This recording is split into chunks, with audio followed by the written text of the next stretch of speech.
Good morning, everyone. Am I audible? Hello, am I audible?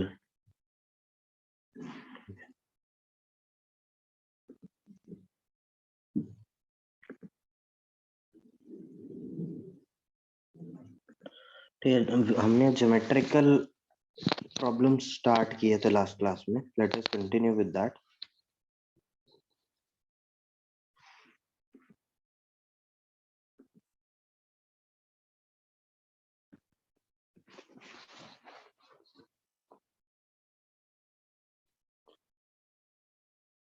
There are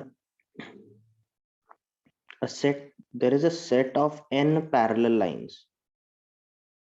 n parallel lines है तो never ending है.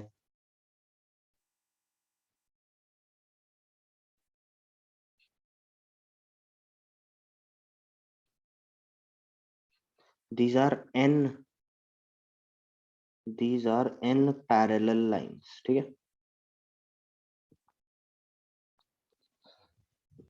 And similarly, there is a set of m parallel lines. A set of m parallel lines. M parallel lines है. That means never ending है. तो इस figure में find the number of parallelograms in the above figure. Number of parallelograms in the above figure. In the above figure. Try करें, जल्दी से answer बताएं. Parallelogram. Correct Ishan, सही है. गुड.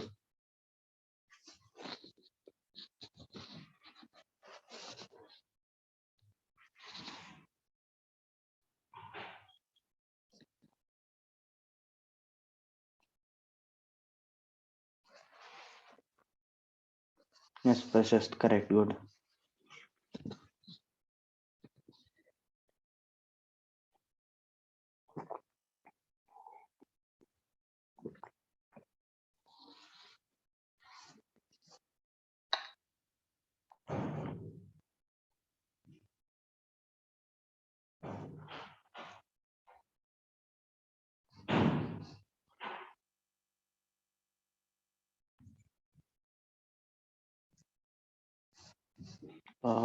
नो सुदीप. देखो, यहाँ पे पैरेललोग्राम बस इतना सोचो ना, जैसे लास्ट जो हम ये कर रहे थे लास्ट क्लास में कि भाई एक ट्रायंगल बनाना है. तो ट्रायंगल बनाने के लिए क्या चाहिए? 3 वर्टिसेस. उनको जोड़ देंगे, ट्रायंगल बन जाए. लाइन बनाने के लिए क्या चाहिए? दो दो दो पॉइंट्स. उन दोनों को जोड़ देंगे, एक लाइन बन जाएगी. पैरेललोग्राम बनाने के लिए क्या चाहिए? 2 सेट ऑफ पैरेलल लाइंस ना. मतलब अगर 2 पैरेलल लाइंस ऐसी और 2 पैरेलल लाइंस ऐसी मेरे को मिल गई तो एक पैरेललोग्राम बन जाएगा, राइट. तो एक काम करते हैं ना, ये जो n पैरेलल लाइंस हैं उनमें से 2 सेलेक्ट करते हैं. जैसे लेट्स सपोज ये दोनों सेलेक्ट कर लिए मैंने, ये ग्रीन से जो मार्क किया अभी. एंड जो बाकी जो मेरे पास ये m पैरेलल लाइंस है उनमें से भी 2 सेलेक्ट कर लेता हूँ. तो जैसे मान लो ये और ये 2 सेलेक्ट हो गए, तो ये वाला पैरेललोग्राम बन गया. क्या? एक पैरेललोग्राम मिल गया. तो जितने वेज में मैं 2 पैरेलल लाइंस n में से सेलेक्ट करूंगा एंड 2 पैरेलल लाइंस बाकी ये m पैरेलल लाइंस में से सिलेक्ट कर लूंगा, उतने ही वेज में उतने ही नंबर ऑफ पैरेललोग्राम्स बनेंगे. गेटिंग क्लियर है क्या? तो direct answer is NC2 MC2, NC2 into MC2.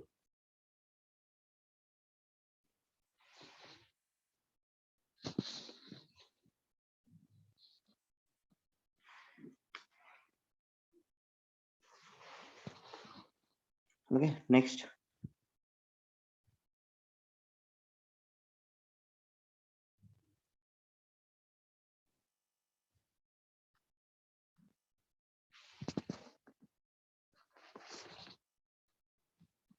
If there are n points in a plane, if there are n points in a plane,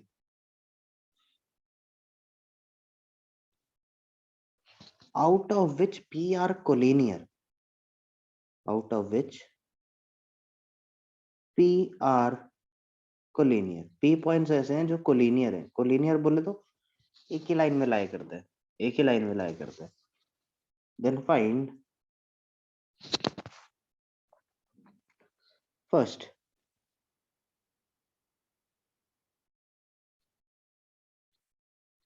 number of lines that can be made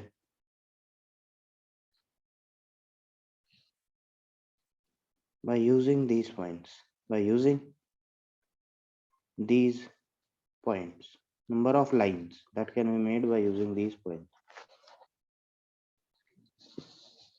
lines बोल रहे हैं, ठीक है, line segment नहीं।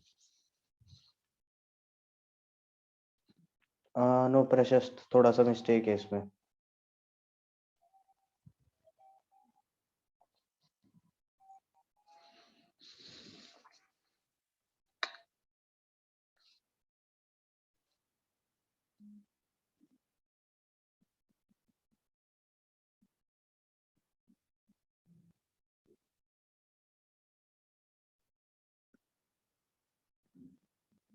हाँ अभी ठीक है, करेक्ट, प्रशस्त सही है। नो ईशान, सोचो थोड़ा फिर से।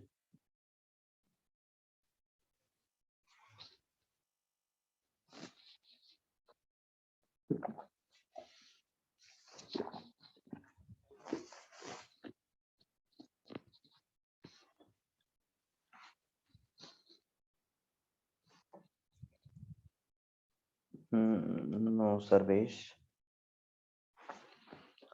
वो विजुअलाइज करते हैं। याद है लास्ट टाइम मैंने क्या बोला था कि अगर नॉन कोलिनियर पॉइंट्स बनाने हैं तो क्या करना है, वो सर्कल पे बना दो उनको, है ना, सर्कल पे बना दो। तो पहली बात तो यहाँ पे क्या है कि पी पॉइंट्स कोलिनियर है, जिसमें से पी पॉइंट्स कोलिनियर है, that means n minus p non collinear है, n minus p non collinear है। तो पहले तो पी पॉइंट्स जो कोलिनियर है उनको बना लेते हैं। जैसे लेट्स सपोज ये पी पॉइंट्स हैं, कोलिनियर है।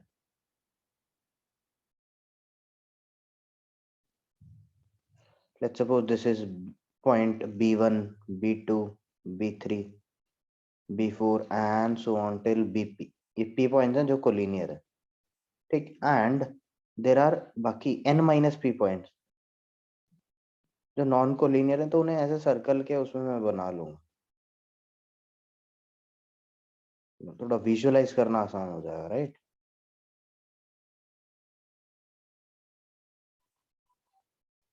इसको BP मान लेते हैं।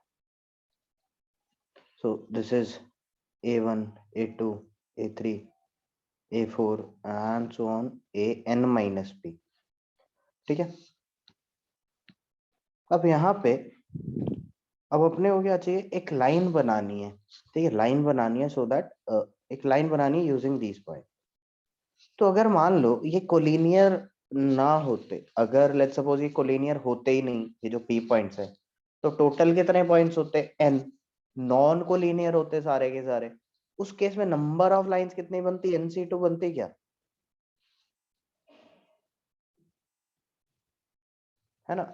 लेकिन अब प्रॉब्लम कहाँ पे आ गई कि ये जो सारे पी पॉइंट्स कोलिनियर है, अब आप इनमें से इन पी पॉइंट्स में से कोई भी दो पॉइंट सेलेक्ट करो, वो दो पॉइंट के सेलेक्ट करने से हमेशा यही सेम लाइन बनेगी ना, हर बार कोई भी दो पॉइंट सेलेक्ट करो ये पी में से, हर बार यही सेम लाइन मिलेगी अपने को।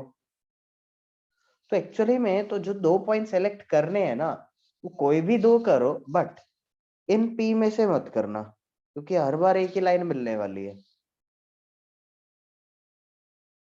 गेटिंग। तो माइनस PC2, तो NC2 माइनस वो वाले cases when I select both the points from these P collinear points. But यहाँ पे हुआ, क्योंकि अब कोई भी दो पॉइंट सेलेक्ट करो तो हर बार यही लाइन मिलेगी मेरे को ना। बट एक्चुअली में यहाँ पे हुआ क्या कि भाई चलो यार एक लाइन मिल रही है, बट एक तो मिल रही है, वो एक तो काउंट करें, तो +1, ठीक है। क्योंकि माइनस PC2 मैंने क्या किया कि भाई अगर मैं इन पी में से कोई भी दो पॉइंट सेलेक्ट करूंगा, हर बार एक ही लाइन मिलेगी, तो कोई फायदा नहीं ना, मैं वो पी में से 2 पॉइंट सेलेक्ट नहीं करने, क्योंकि हर बार एक ही लाइन मिलने वाली है, तो माइनस पी सी टू कर दिया। बट एक लाइन तो मिल रही है, वो एक लाइन को तो ऐड करूं, तो +1 कर दिया। ठीक है, गेटिंग? कोई डाउट इसमें?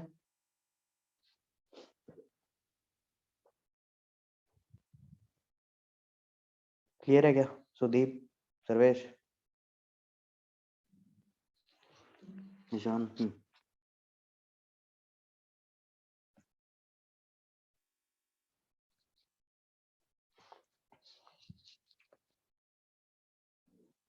नहीं समझा। देखो भाई, अगर मान लो ये पी पॉइंट्स जो हैं कोलिनियर नहीं होते, तो total number of lines NC2 आती ना, आती क्या दीपक? अब लेकिन हुआ क्या कि मैं अगर लेट्स सपोज कोई भी 2 पॉइंट सेलेक्ट करूं, अगर मान लो सारे के सारे पॉइंट्स नॉन कोलिनियर है n के n, तो NC2 अपने को लाइंस मिलती। बट सिंस यहाँ पे ये पी पॉइंट जो है वो कोलिनियर है, मतलब एक ही लाइन पे लाई कर रहे हैं, तो मैं इन इन पी पॉइंट्स में से अगर कोई भी 2 पॉइंट सेलेक्ट करता हूं, तो मेरे को डिफरेंट लाइन नहीं मिलने वाली, हर बार यही लाइन मिलेगी जो मैंने बनाई है। यस और नो? तो मेरे को क्या करना है, इन पी पॉइंट्स में से 2 पॉइंट सेलेक्ट नहीं करने, क्योंकि हर बार डिफरेंट लाइन थोड़ी मिल रही है, मैं क्यों इनमें से 2 पॉइंट सेलेक्ट करूं, क्योंकि हर बार दो वही सेम लाइन मिलने वाली है। तो NC2 में से मैंने वो वाले केसेस सब्ट्रैक्ट कर दिए जब 2 पॉइंट्स मैंने इन पी पॉइंट्स में से सेलेक्ट किए, ये जो कोलिनियर है। बट इन पी पॉइंट्स से पास होती हुई एक लाइन तो है ना, वो उसको तो ऐड करूं कम से कम।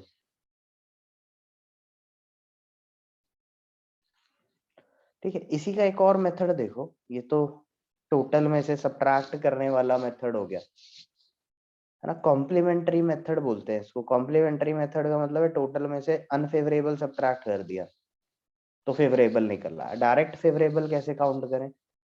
तो डायरेक्ट फेवरेबल काउंट करने के लिए हम ऐसा कर सकते हैं कि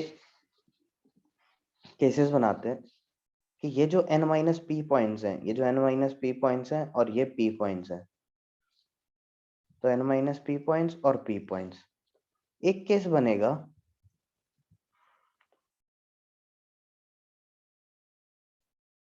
देखो अगर मैं दोनों पॉइंट्स यहां से सेलेक्ट करूं, यहां से 0 सेलेक्ट करूं, तो हर बार अलग लाइन बनेगी। तो एक है n minus p c two into p c zero, है ना, कहने का मतलब एक पॉइंट ए और एक पॉइंट ए सेलेक्ट किया, एक लाइन मिल गई। एक पॉइंट ए और एक पॉइंट ए सेलेक्ट किया, दूसरी लाइन मिल गई। तो दोनों पॉइंट्स ना इन n माइनस पी में से ही सेलेक्ट करो, तो अपने को कोई प्रॉब्लम नहीं है, हर बार अलग लाइन मिलने वाली है।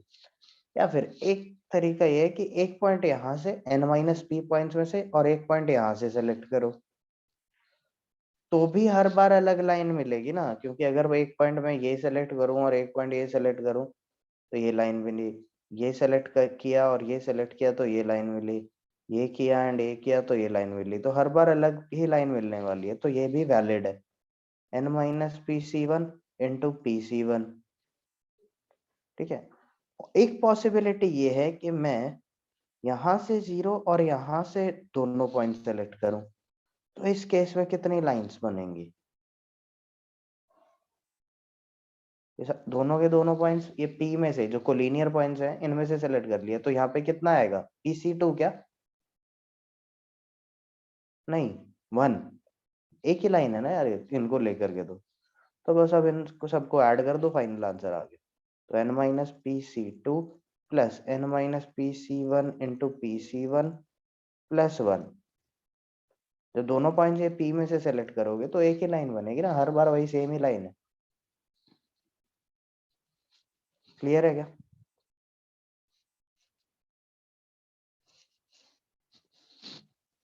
लिख लो जल्दी से।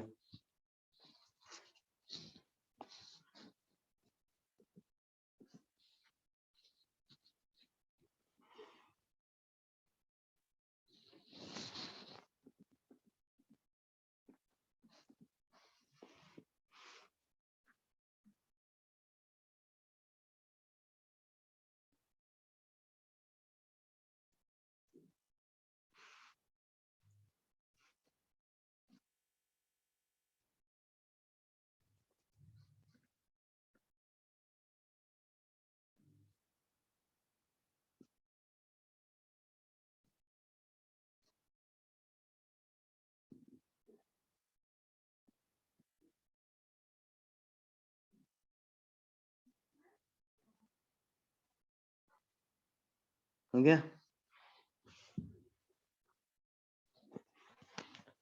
इसी का सेकंड पार्ट करो, number of triangles.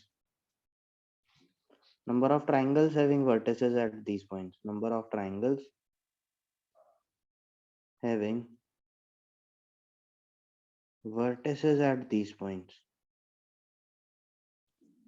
At these points. बताओ क्या आंसर आएगा, जल्दी से बताओ।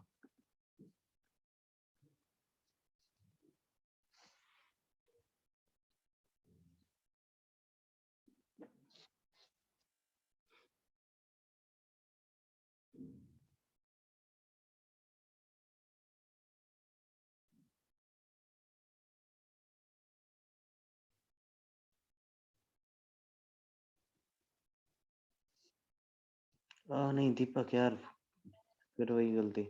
ईशान करेक्ट।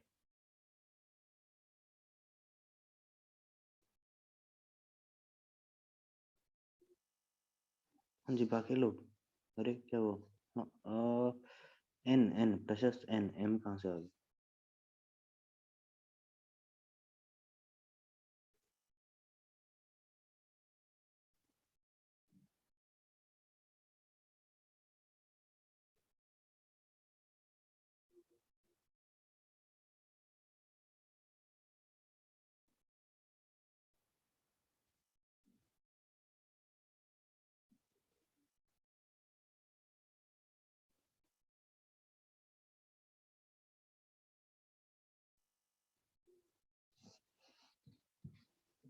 देखो देखो, अगर मान लो ये कोलिनियर नहीं होते, जो वो पी पॉइंट्स हैं, अगर वो कोलिनियर नहीं होते तो अपने पास नंबर ऑफ ट्राइंगल्स होता है NC3। बट अब वो जो पी पॉइंट्स हैं वो कोलिनियर हैं। अब वो मान लो ये NC3 तो मैंने कर दिया, बट उन n में से अगर मान लो वो जो 3 पॉइंट सेलेक्ट हुए, वो तीनों पॉइंट्स ये P में से सेलेक्ट हो गए, तो ट्राइंगल बनेगा क्या? नहीं बनेगा ही नहीं ना। तो अपने को वो वाले केसेस इसमें से सब्ट्रैक्ट कर देना है जिसमें से तीनों पॉइंट्स ये P में से सेलेक्ट हो गए। तो NC3 माइनस PC3। ठीक है, एक तो मेथड ये हो गया सीधा सीधा। हाँ, सेकंड मेथड क्या रहेगा इसका? देखो सेकंड मेथड रहेगा कि केसेस बना लेंगे n माइनस पी। अगर तीनों पॉइंट्स n माइनस पी से हम सेलेक्ट करते हैं, तीनों वर्टिसेस, तो कोई प्रॉब्लम नहीं, ट्राइंगल बनेगा। जैसे 3 पॉइंट ये सेलेक्ट कर लिए, तो इनको जोड़ करके ट्राइंगल बनेगा। तीनों नॉन कोलिनियर पॉइंट्स है ना, तो n minus P C3 total triangle. एक केस ये भी बन सकता है कि हम 2 पॉइंट्स यहाँ से सेलेक्ट करें, एक यहाँ से सेलेक्ट करें, तो ट्राइंगल बनेगा, बिल्कुल बनेगा। जैसे एक पॉइंट ए और एक पॉइंट ए, तो ट्राइंगल बनेगा। 2 पॉइंट n माइनस पी में से सेलेक्ट किए एंड एक पॉइंट ये पी जो कोलिनियर पॉइंट्स है वहां से किए, तो ये n minus P C2 into PC1 ये आया। सही है सर्वेश।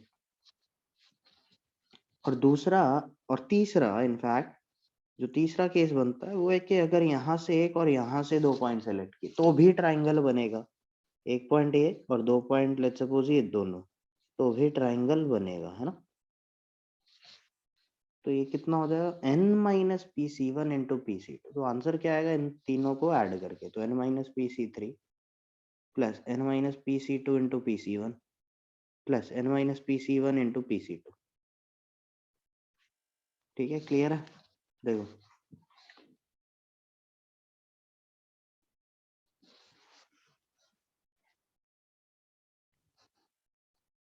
सुदीप सही था, correct.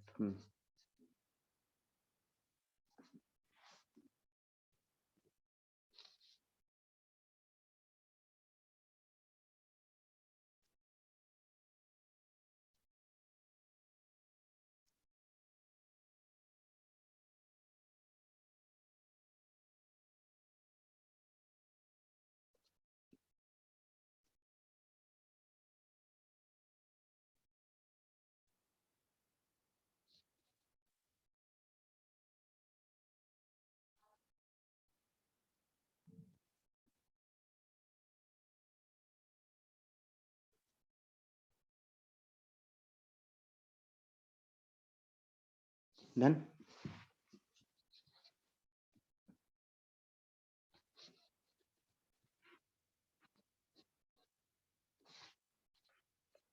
Okay. Next,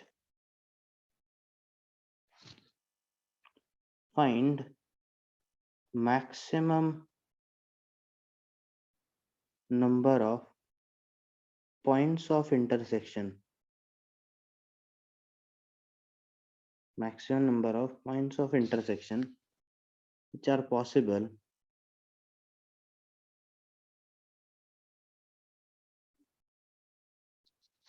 from n lines.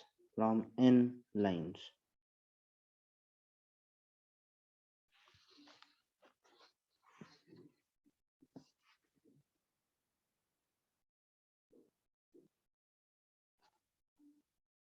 Correct answer ये.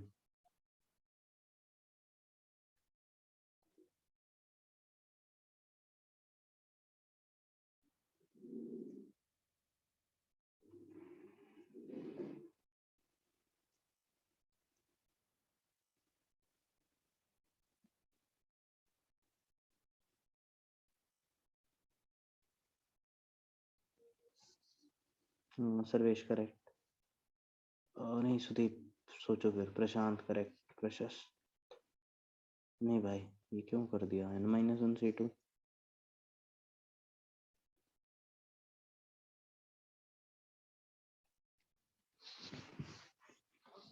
A maximum number of points of intersection which are possible from n lines. दो लाइंस की पॉइंट ऑफ इंटरसेक्शन कैसे आएगा? दो लाइंस की वजह से ना. तो जितने वेज में हम दो लाइंस सेलेक्ट करेंगे उतने पॉइंट्स ऑफ इंटरसेक्शन मिलेंगे. बोलो यस और नो. भाई जितने वेज में दो लाइंस के हम पेयर बना लेंगे, दो लाइंस के कॉम्बिनेशन बना लेंगे, उतने ही पॉइंट्स ऑफ इंटरसेक्शन मिलेंगे, है ना. जैसे मान लो लाइन 1 एंड लाइन 3 सेलेक्ट की तो एक point of intersection. Line 7 and line 15th select की तो दूसरा पॉइंट ऑफ इंटरसेक्शन. तो जितने कॉम्बिनेशन बनेंगे दो दो लाइंस के उतने ही पॉइंट्स ऑफ इंटरसेक्शन आएंगे. तो सीधा सीधा आंसर क्या हुआ? NC2. बट क्वेश्चन ये कि यहाँ पे मैक्सिमम नंबर क्यों लिखा है? ये मैक्सिमम इसलिए लिखा है कि अगर मान लो कोई दो लाइंस पैरेलल हो गई तो इनका पॉइंट ऑफ इंटरसेक्शन तो होगा ही नहीं, है ना. या फिर तीन लाइंस कनकरेंट हो गई, तीन लाइंस कनकरेंट हो गई तो जहां मैं इनमें से इनके तीनों का अलग अलग पॉइंट ऑफ इंटरसेक्शन काउंट करता, जिन इनके तीनों के अलग अलग पॉइंट ऑफ इंटरसेक्शन काउंट करता, जैसे ये, वो तीन की जगह अब एक ही रह गया. तो मैक्सिमम होगा basically when no parallel lines, या फिर ऐसा लिखो no two lines are parallel and no three are concurrent. ये वाला सिनेरियो जब रहेगा तब अपना पॉइंट ऑफ इंटरसेक्शन मैक्सिमम होगा. मिनिमम कब होगा? जब सब सारी की सारी लाइंस पैरेलल है, उस केस में जीरो.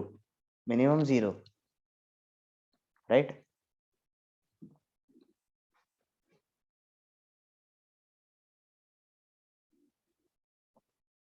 जैसे ही दो लाइंस पैरेलल हो गई तो पॉइंट ऑफ इंटरसेक्शन कम हो जाएंगे अपने, या फिर तीन लाइंस कनकरेंट होगी तो वापस पॉइंट ऑफ इंटरसेक्शन कम हो जाएंगे. तो अपने को क्या मैक्सिमम लेकर चल रहा है. मैक्सिमम तभी होगा जब ना तो कोई दो लाइंस पैरेलल है और ना ही कोई तीन लाइंस कनकरेंट है. सबके अलग अलग पॉइंट ऑफ इंटरसेक्शन आएंगे. और सीधा सीधा NC2 answer.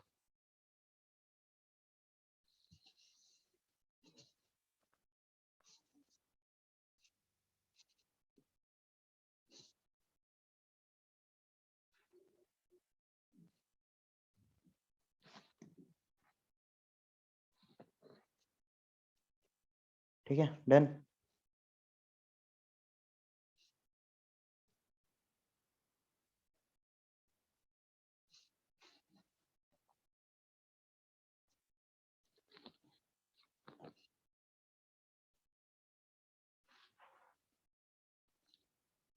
Okay, next question.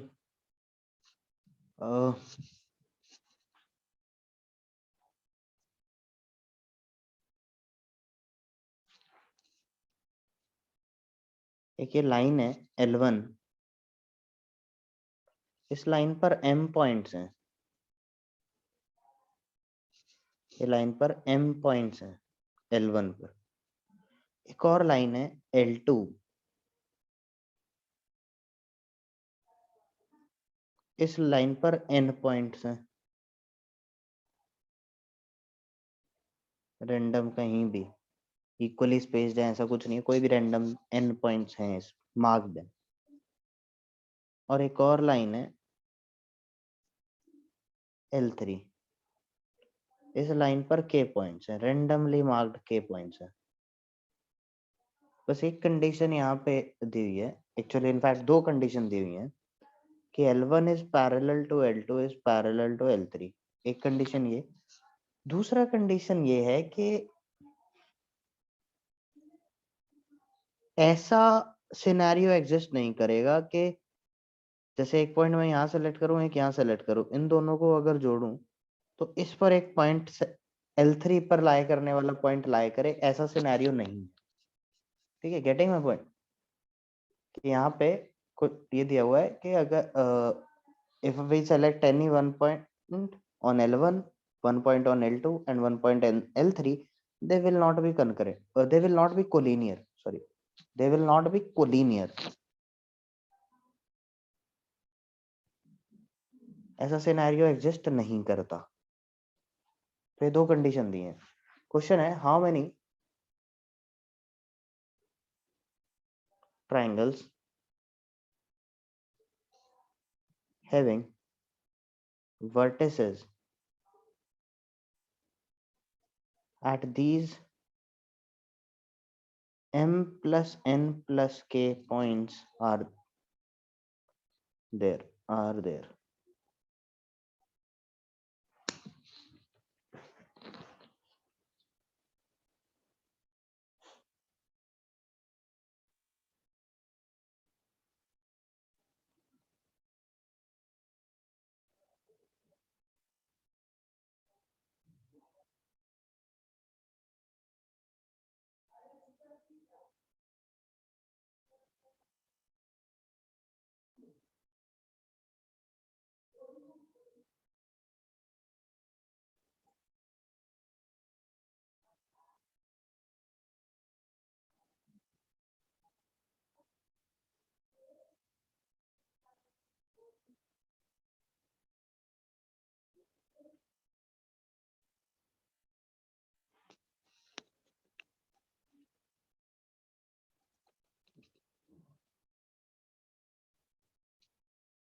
Yes, Sushant, correct.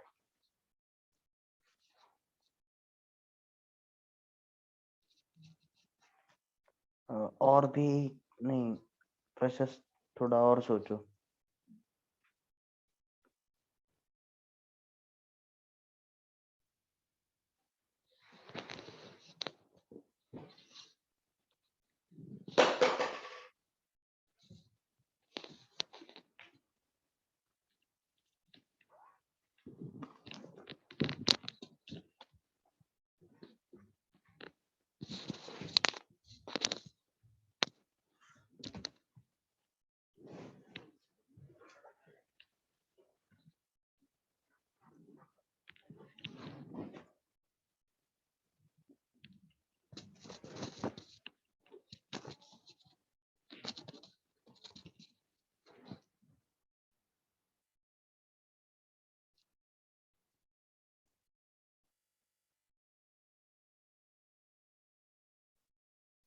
Sarvesh correct.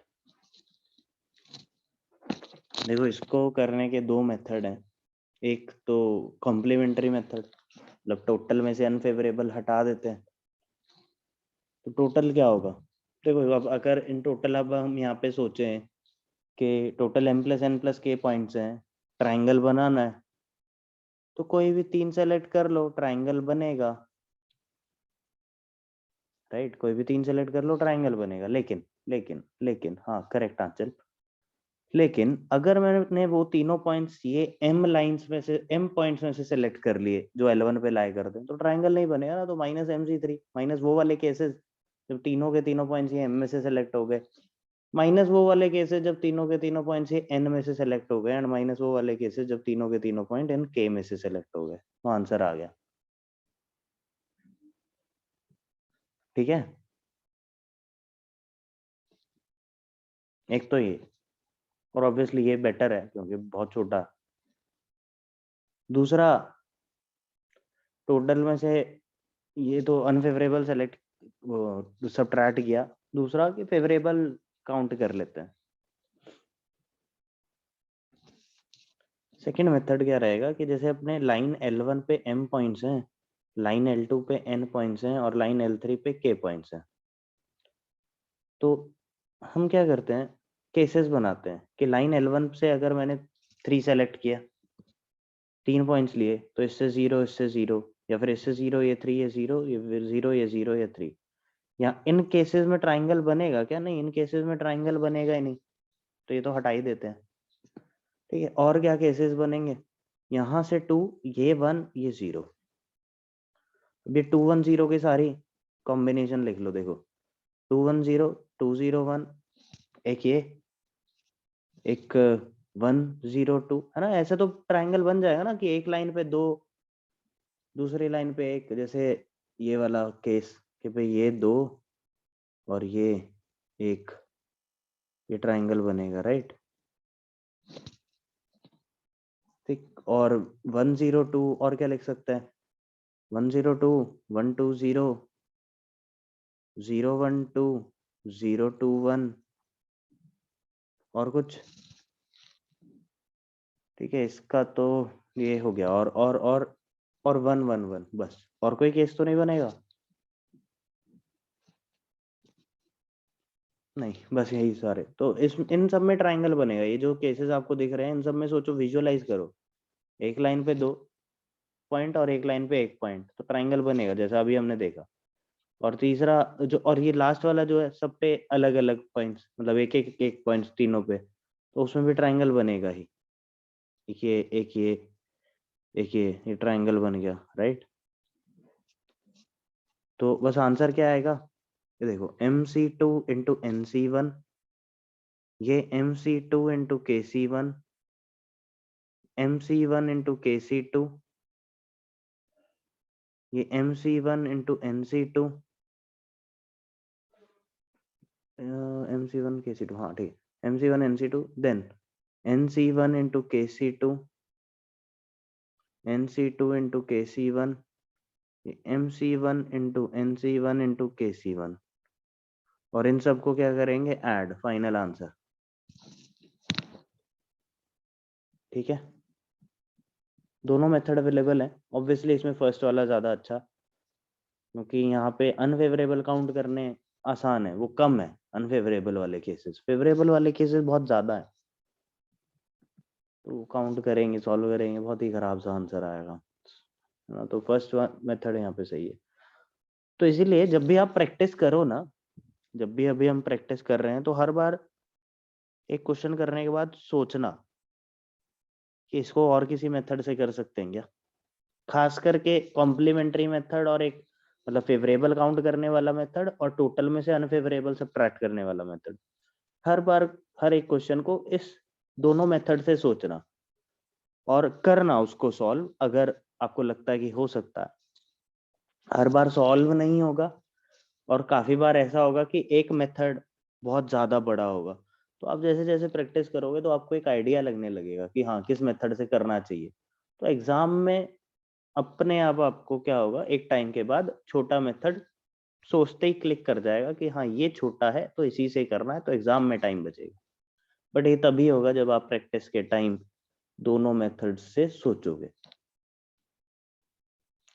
अगर नहीं भी करना है तो एटलीस्ट सोचना है कि हाँ क्या क्या हो सकता है प्रैक्टिस के टाइम। एग्जाम में टाइम तभी बचेगा अपना जब पहले से प्रिपेयर होके जाओगे, जब अपने को सारी पॉसिबिलिटीज पता होंगी कि कौन सा मेथड कहाँ पे यूज होना है, कौन सा मेथड कहाँ पे छोटा पड़ेगा।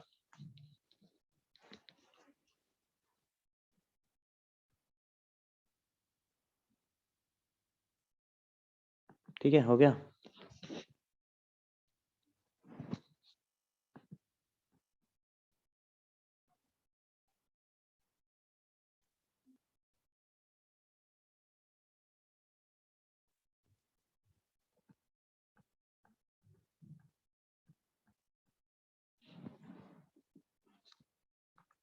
Okay, write down next one. Consider a chessboard. Chessboard 8x8 का बोर्ड होता, alternate black white black white black white. Chessboard 8x8 होता, राइट। क्वेश्चन है, find number of rectangles on it.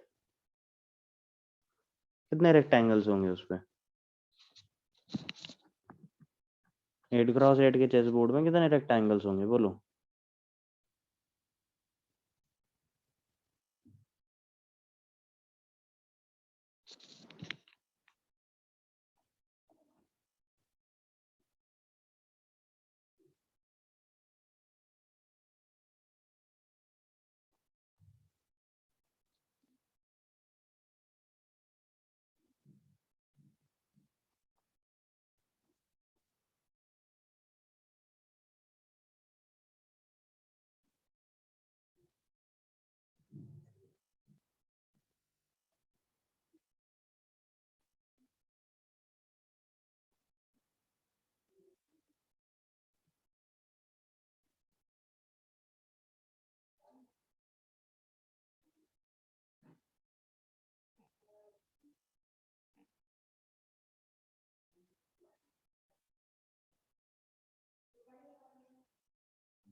कितने रेक्टेंगल्स?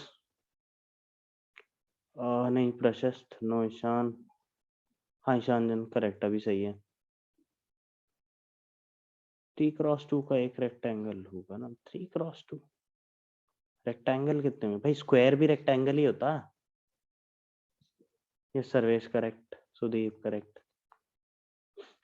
स्क्वायर भी रेक्टेंगल ही होता ना, जिसकी साइड्स इक्वल हैं, कि नहीं? बोलेंगे ना, स्क्वायर भी रेक्टेंगल ही होता। अब ध्यान से देखो, ये क्वेश्चन बिल्कुल वैसा ही है जो हमने किया था। क्या, कौन सा क्वेश्चन किया था?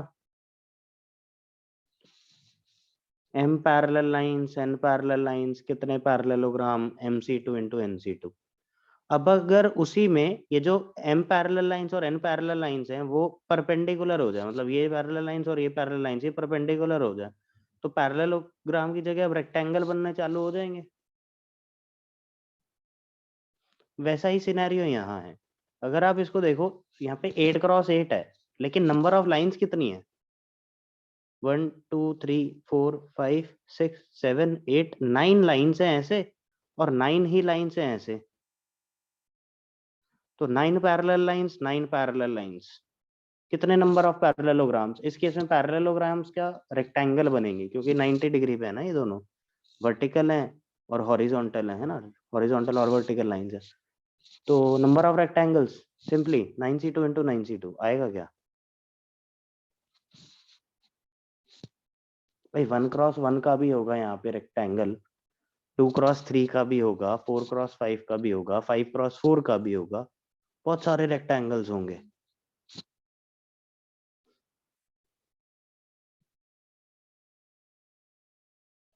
ठीक है, क्लियर है?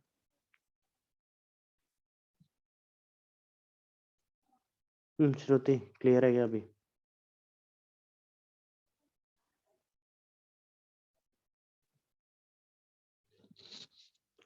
Okay, next, find number of squares on it. कितने स्क्वायर्स दिखते हैं आपको इस पे?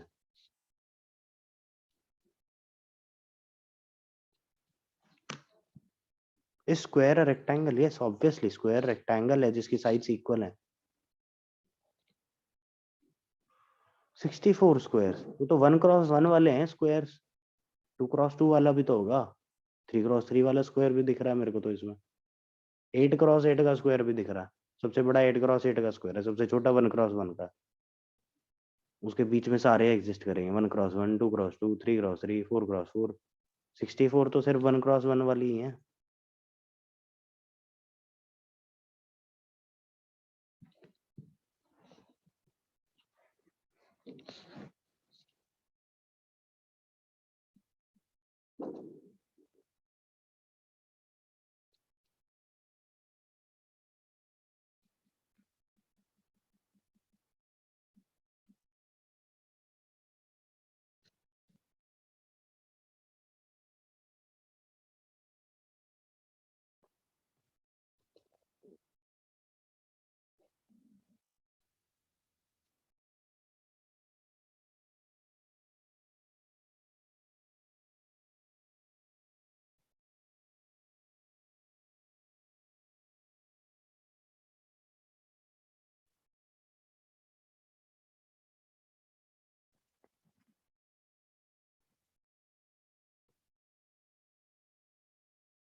Number of squares on it.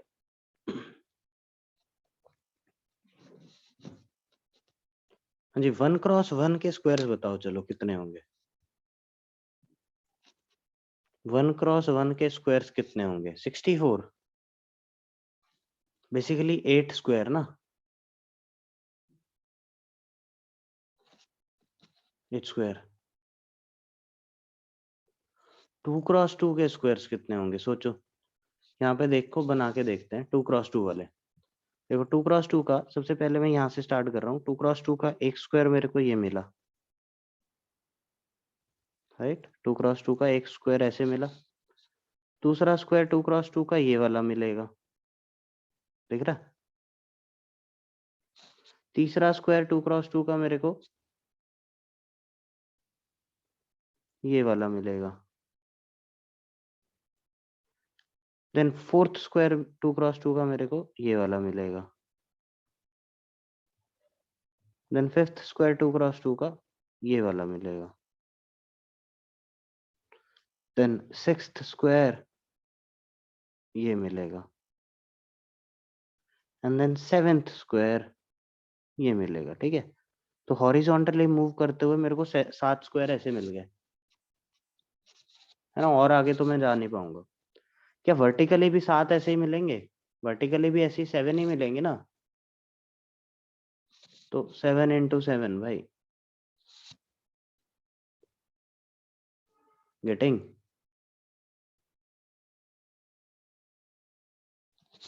3x3 वाले कितने होंगे सोचो। 3x3 एक ये मिला, ऊपर से बनाता हूँ, चलो ये नहीं कंफ्यूजन हो जाए। एक, then 2, then 3, then fourth, then fifth, and then sixth. अरे नहीं, ये नहीं, इधर इधर इधर इधर, सिक्स्थ। ठीक है, बस अब ये एंड पे पहुंच गए। और ऐसे ही नीचे की तरफ तो 6 into 6 एंड सो ऑन, ऐसा करते करते 8x8 वाला कितने स्क्वायर? 1 into 1, एक ही square. So answer is 1 square plus 2 square plus 3 square up to 8 square. इसका वो फॉर्मूला याद है क्या? n+1, n+1 into 2 times 8 plus 117 by 6। तो ये 4, ये 3, ये 3, तो ये कितना आ गया? 12, 12, 17, 12, 17, 173, 204। ठीक है।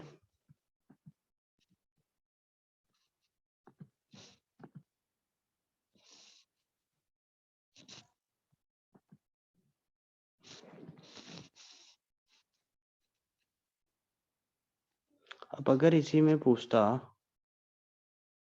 Find number of rectangles which are not squares, तब आंसर क्या आता?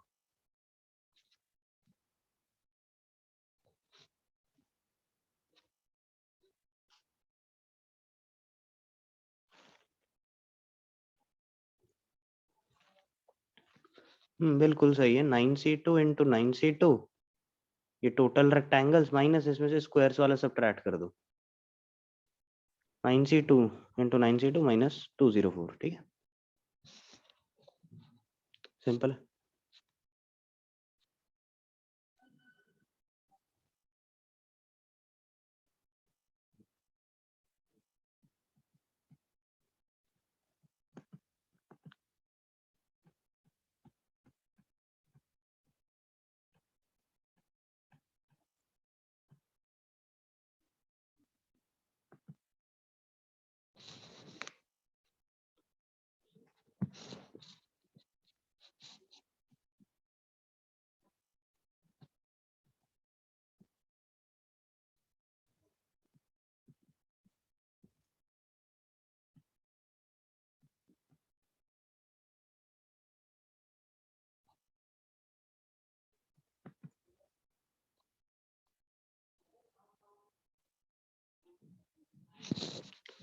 Okay, then next.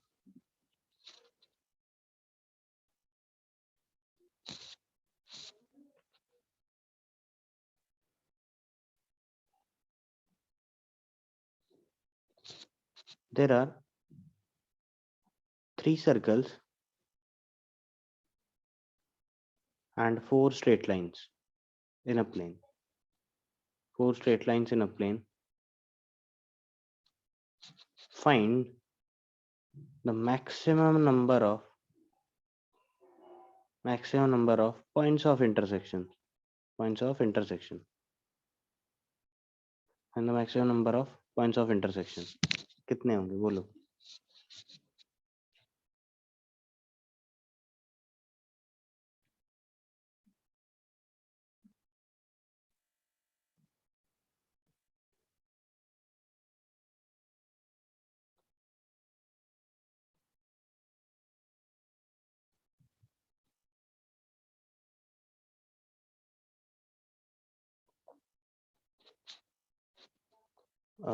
No, Sarvesh सोचो फिर से।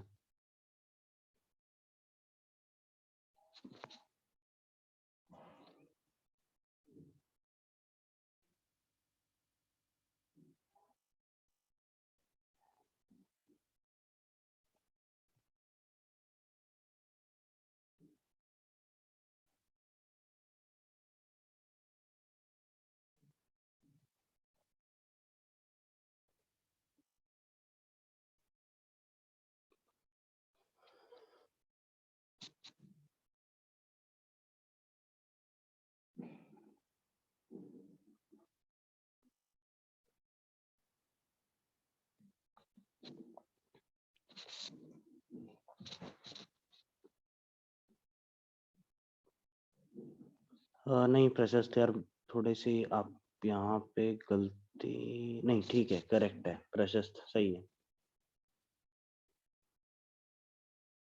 ठीक है, नहीं ईशान कम है, इससे ज्यादा आएगा। देखो maximum number of points of intersection, maximum की क्यों बात कर रहा है ये? क्योंकि सिनेरियो ऐसा हो सकता है कि जैसे 4 लाइन है, चारों की चारों पैरेलल हैं और 3 सर्कल हैं ऐसे, एक भी पॉइंट ऑफ इंटरसेक्शन नहीं आया। तो मैक्सिमम पॉइंट ऑफ इंटरसेक्शन कब होगा कि अगर मैं कोई भी 2 लाइंस उठाऊं तो उनका अलग पॉइंट ऑफ इंटरसेक्शन है, कोई भी 2 सर्कल उठाऊं तो उनके 2 पॉइंट्स ऑफ इंटरसेक्शन आए, और अगर कोई भी एक सर्कल और एक लाइन उठाऊं तो उनके भी 2 पॉइंट्स ऑफ इंटरसेक्शन आए। तो इस सिनेरियो में मैक्सिमम आएगा। तो मैक्सिमम पॉइंट ऑफ इंटरसेक्शन कितना होगा कि भाई 2 लाइन की वजह से 4c2, दो लाइन के कॉम्बिनेशन से एक पॉइंट ऑफ इंटरसेक्शन मिलेगा, प्लस दो सर्कल 3C2 और दो सर्कल के कॉम्बिनेशन से दो पॉइंट ऑफ इंटरसेक्शन मिलेंगे, है ना, एक और दो, प्लस 4C1 इंटू 3C1, एक लाइन और एक सर्कल के कॉम्बिनेशन से दो पॉइंट ऑफ इंटरसेक्शन मिलेंगे, तो into two, so this will be the answer. Clear है क्या?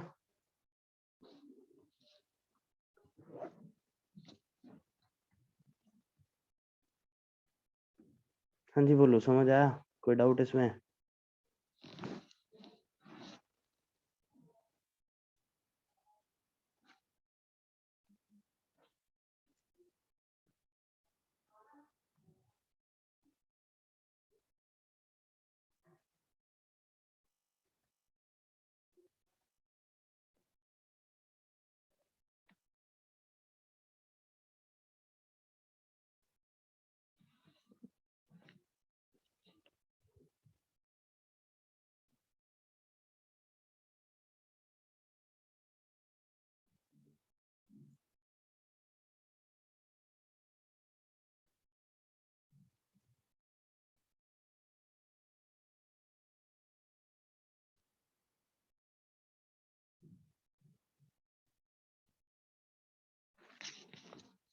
Okay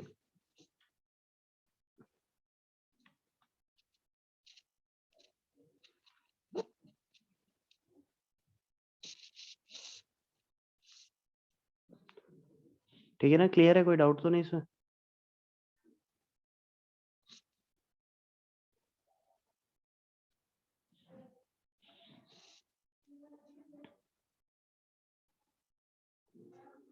okay next, there is an n-sided polygon, there is an n-sided polygon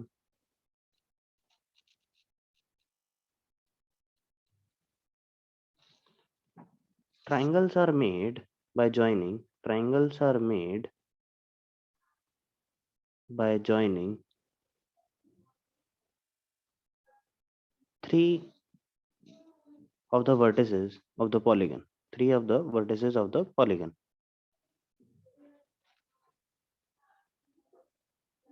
of the polygon। Question है find, first part इसका, number of triangles, कितने triangles बनेंगे बोलो?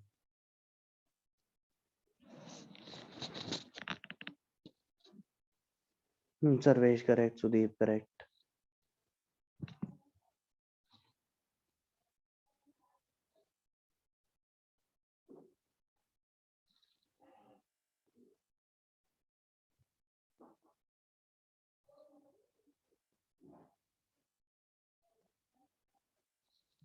हाँ प्रशस्त, शान, प्रशांत correct.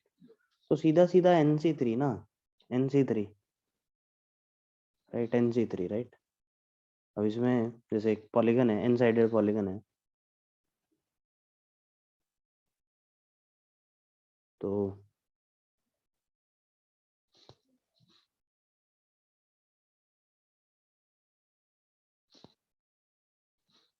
एक सर्कल पे मार्क कर ले। एन साइडेड पॉलीगन के लिए देखो अपना, चलो ठीक है।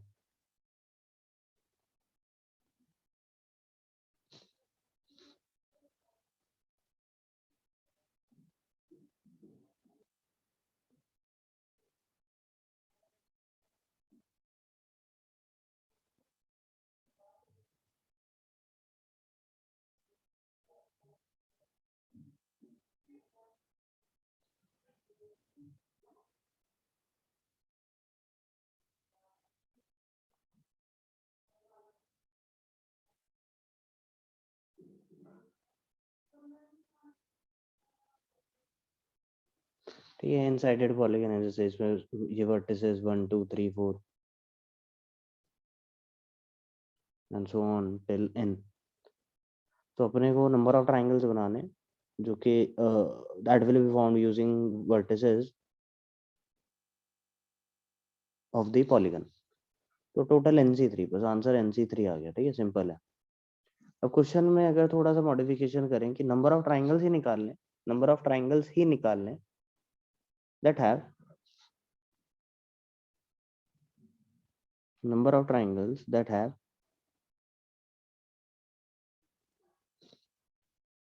two sides common with the polygon. Two sides common with the polygon. Two sides common with the polygon.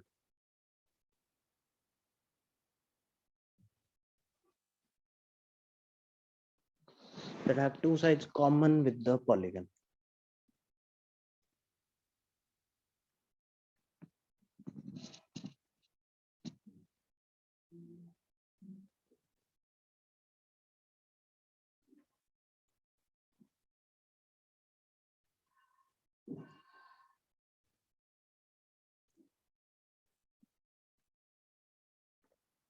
Sudeep, correct. Prashast, not correct. Sarvesh, not correct.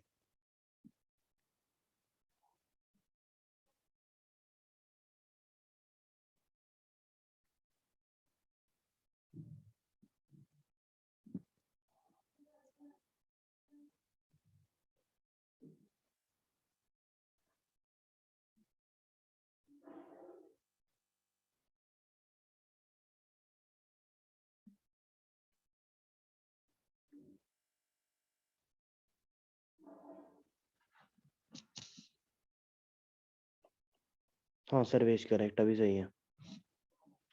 देखो टू साइड्स कॉमन रखनी है ना अपने को। टू साइड्स कॉमन कैसे रहेगी कि भाई अगर मान लो मैं यहाँ से इसको ना यहाँ से ऐसा नंबरिंग इसकी थोड़ी चेंज करता हूँ, अपने को ना विजुअलाइज करने में आसानी रहेगी।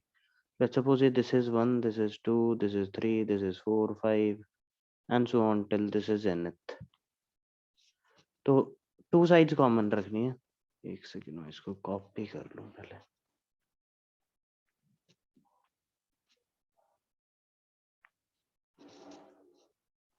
अभी हाँ ओके, टू साइड्स कॉमन। तो पहला तो एक ऐसा कि भाई ये दोनों साइड कॉमन,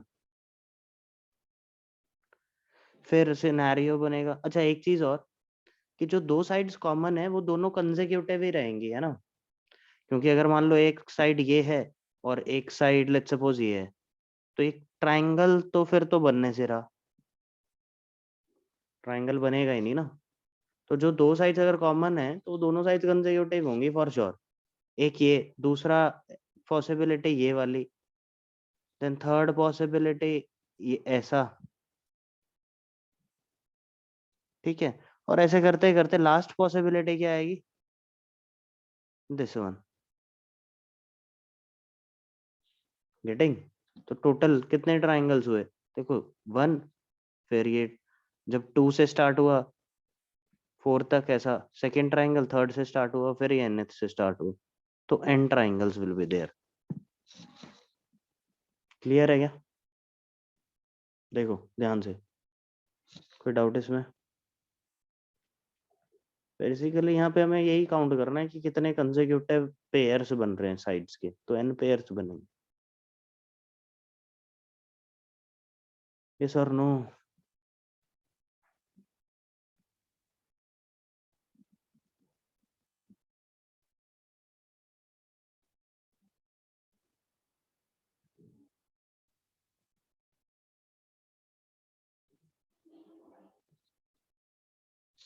ठीक है, देन इसी का ही थर्ड पार्ट ये हो गया सबका।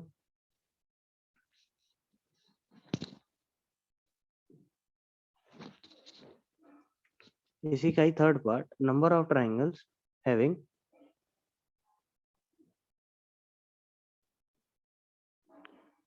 One side common, having one side common with the polygon. सिर्फ एक ही साइड कॉमन है पॉलीगन के साथ।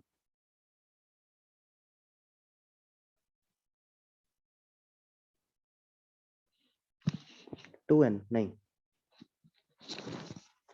नहीं सर्वेश।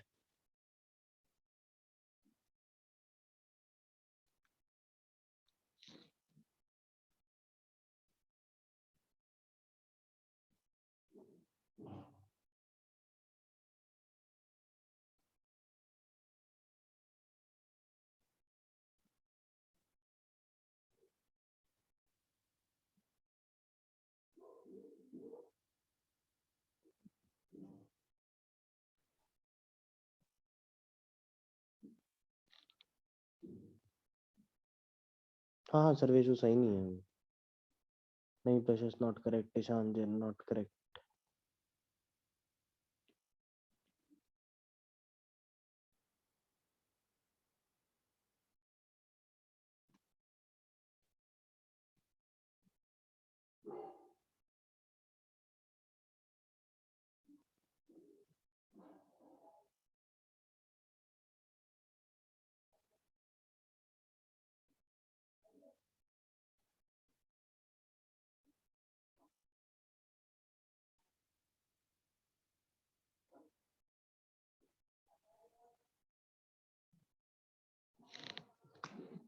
नहीं Achal not correct, Sudeep not correct. देखो सोचते हैं, एन स्क्वायर नहीं।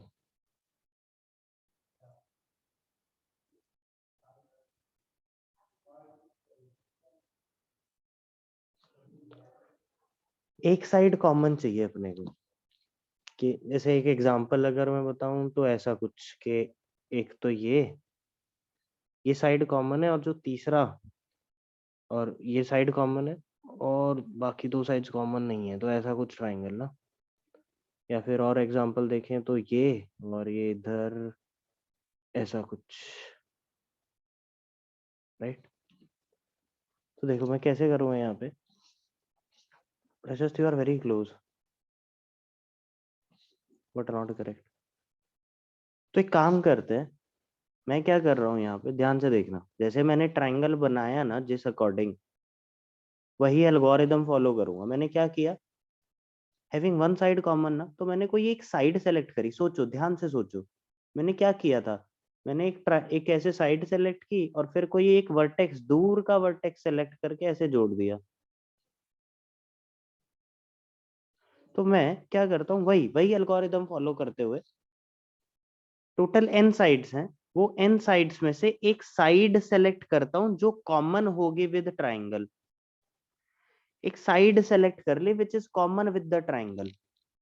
ठीक है, अब क्या करना है, एक साइड मिल गई, अब एक वर्टेक्स चाहिए बस, एक वर्टेक्स चाहिए बस, है ना। यही किया था ना यहाँ पे, देखो मैंने पहले ये साइड सेलेक्ट की, ये वाली साइड सेलेक्ट की, और फिर एक कोई दूर का वर्टेक्स सेलेक्ट करके ऐसे जोड़ दिया।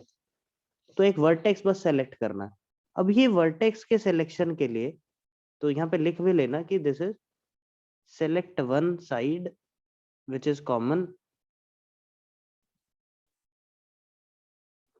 ठीक, फिर एक वर्टेक्स सेलेक्ट करने के लिए, अब अगर एक वर्टेक्स सेलेक्ट करना है मेरे को, तो जैसे मान लो मैंने ये साइड सेलेक्ट की है, हाँ ये वाली साइड सेलेक्ट की है, तो मैं, अरे एक सेकेंड में क्या होगा, हाँ ये साइड सेलेक्ट की है, तो मैं ये वाले दो वर्टेक्स तो सेलेक्ट कर नहीं सकता क्योंकि ये तो इसी साइड पे है। साथ ही में ये दो साथ वाले वर्टेक्स भी नहीं सेलेक्ट कर सकता, क्योंकि अगर इन दोनों में से सेलेक्ट कर लिया तो टू साइड्स कॉमन वाला ट्राइंगल बन जाएगा, है ना।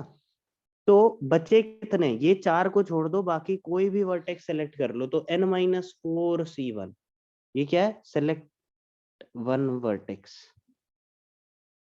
और ये वर्टेक्स सेलेक्ट हो गया, अब ट्राइंगल बन गया, एक साइड कॉमन वाला ट्राइंगल बनेगा। तो nc1 इंटू n-4c1, क्लियर है क्या।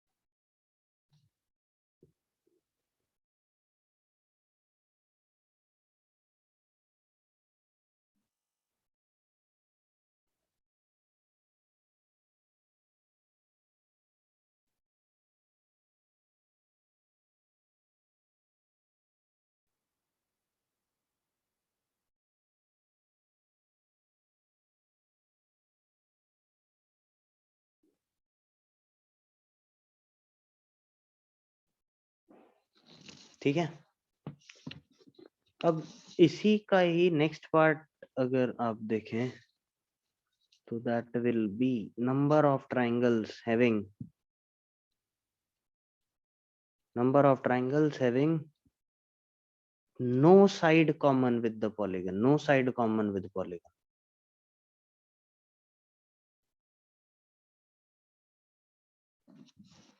इसका आंसर बताओ जल्दी से।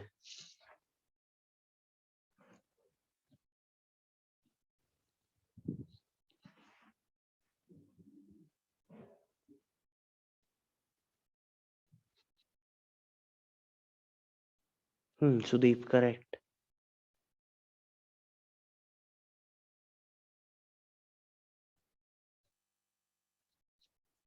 Right Sarvesh correct. नहीं दीपक भाई, ये तो टोटल ट्रायंगल है।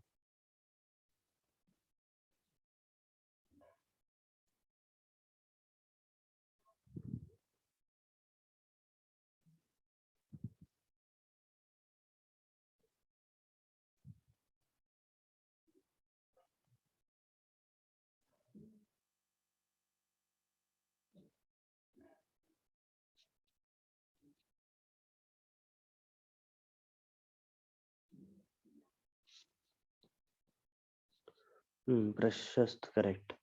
निशान करेक्ट, ठीक है। हाँ सर्वेश ठीक है। Number of triangles having no side common, no side common ना। अब देखो टोटल ट्राइंगल्स कितने बन रहे थे, टोटल नंबर ऑफ ट्राइंगल्स कितने थे, NC3 ना। अब ये NC3 ट्राइंगल्स में क्या क्या इंक्लूडेड होगा, एक तो इंक्लूडेड होगा नो साइड कॉमन, एक इंक्लूडेड होगा one side common, one side common, एक इंक्लूडेड होगा two sides common, two sides common, three sides common हो सकता है क्या, थ्री साइड्स कॉमन हो सकता है क्या, तीन साइड कॉमन कर सकते हैं क्या किसी भी तरीके से इसमें। नहीं वो तीन साइड कॉमन तो हो ही नहीं सकता ना, क्योंकि देखो इमेजिन करो एक दो और तीन, ये ट्राइंगल कहाँ बनेगा, बनेगा ही नहीं ना। तो यही आएगा। तो अपने को तो क्या निकालना है, अपने को निकालना ही है नो साइड कॉमन। तो नो साइड कॉमन क्या आएगा, नो साइड कॉमन वाला क्या आएगा, total minus one side common, one side common minus two side common, और ये सब वैल्यूज हम निकाल चुके हैं पहले ही ना, minus two sides common. So that will be NC3 minus one side common क्या था, one side common was NC1 into n minus 4C1 minus two sides common क्या था n। So that will be the answer.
ठीक है, okay. Geometrical problem आगे इतना काफी रहेगा, बाकी तो एक दो और क्वेश्चन, एक दो टाइप और मिलेगा तो वो आपको मॉड्यूल में मिल जाएगा, और तो इससे ज्यादा कुछ नहीं मिलने वाला, बहुत है। हाँ एक चीज और बाकी है, एक टाइप ऑफ क्वेश्चन और बाकी है इसमें,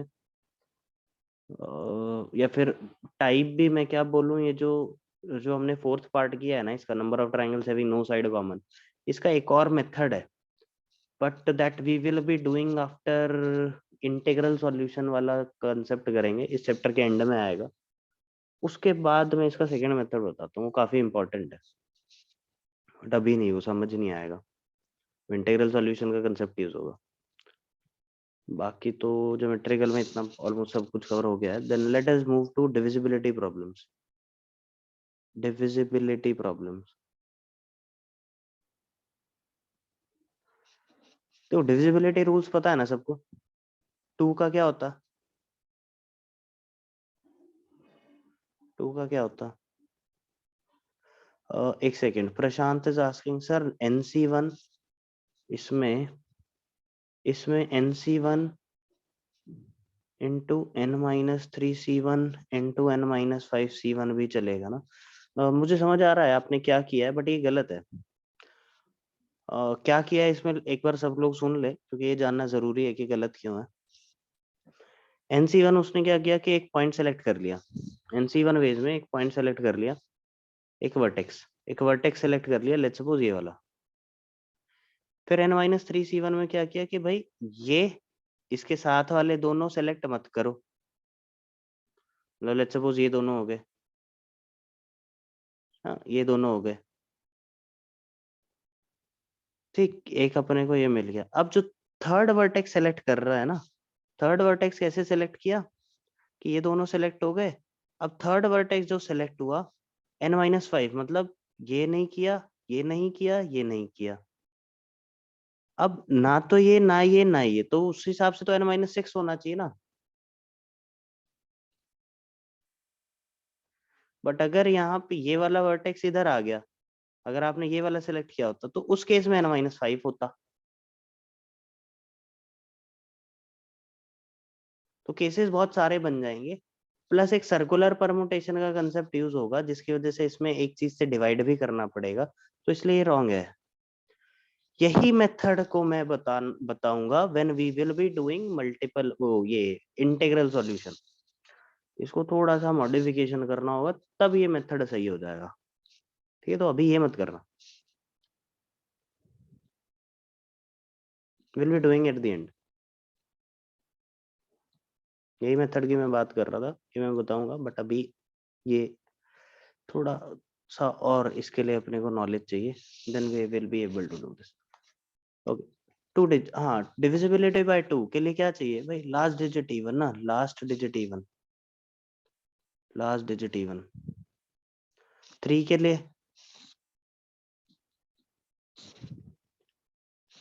3 के लिए sum of digits divisible by 3 है ना, sum of digits divisible by 3। 4 के लिए number formed by last 2 digits divisible by 4।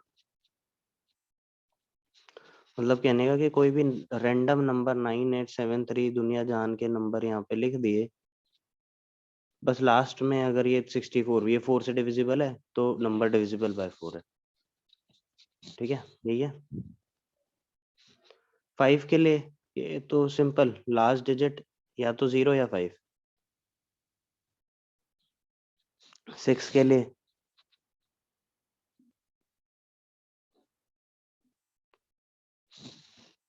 Divisible by 2 and 3। 6 basically 2 into 3 होता है ना, तो डिविजिबल बाय 2 एंड 3, तो 2 और 3 का डिविजिबिलिटी क्राइटेरिया दोनों अगर सेटिस्फाई होता है तो ये तो नंबर डिविजिबल बाय 3 होगा। या फिर मैं ऐसा बोलूं कि एक इवन नंबर जिसका sum of digits is divisible by 3, है ना, इवन नंबर जिसका sum of digits is divisible by 3। 8 के लिए, अच्छा 7 के लिए नहीं, 7 का यार छोड़ दो, उसमें तो वो ऑसिलेटर लगेगा, ऑसिलेटर वो सब सिलेबस में है नहीं अपने में, तो वो छोड़ देंगे, अभी उसकी जरूरत नहीं है, क्वेश्चन आएगा भी नहीं 7 से।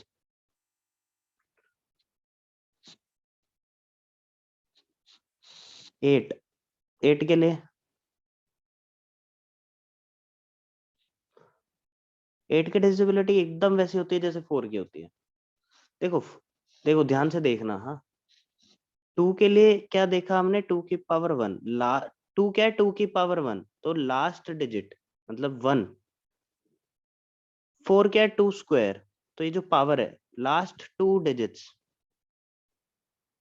8 क्या है, 2 की पावर 3, तो 3, तो last 3 digits, number found by last 3 digits. 16 के लिए क्या होगा, number found by last 4 digits. 32 के लिए number found by last 5 digits. ठीक है, तो number found by last 3 digits divisible bye 8 होना चाहिए,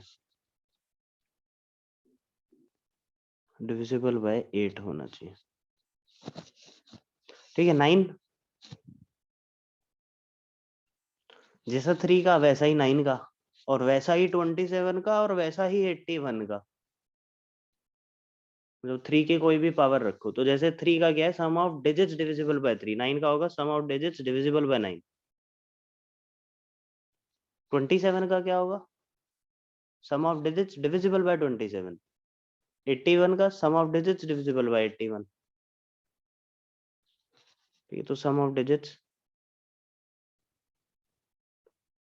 वैसे 81 में और 27 में थोड़ा सा मॉडिफिकेशन की भी जरूरत होती है, बट ठीक है, विल सी। तो सम ऑफ डिजिट्स डिविजिबल बाय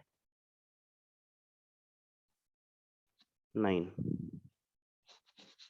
10, तो ठीक है, last digit 0। 11,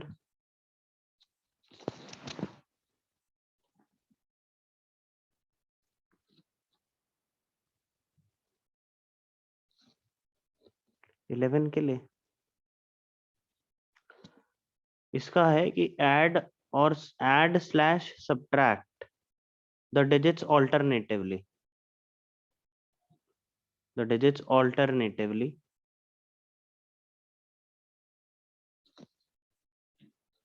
if resultant is equal to, if resultant is equal to a multiple of 11, if resultant is a multiple of 11।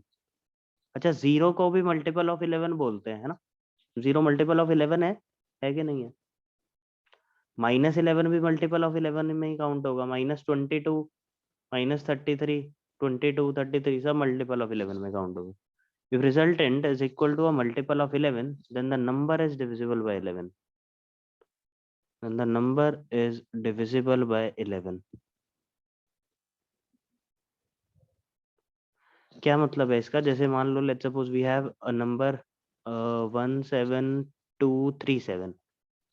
ठीक है, तो क्या करना है, डिजिट्स को ऑल्टरनेट ऐड सब्ट्रैक्ट करते चले जाओ। जैसे 1 -7 +2 -3 +7।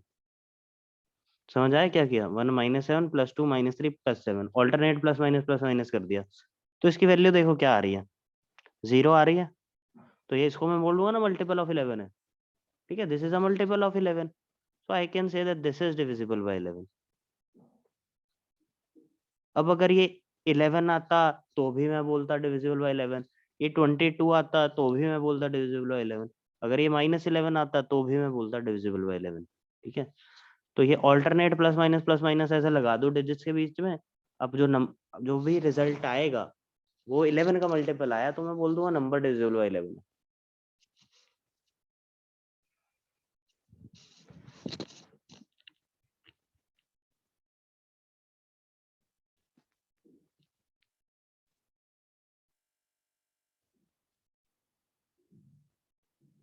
ठीक है, क्लियर है क्या?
ठीक है, नेक्स्ट अब क्वेश्चन लिखते हैं, चलो जल्दी से फटाफट एक क्वेश्चन का आंसर बताओ।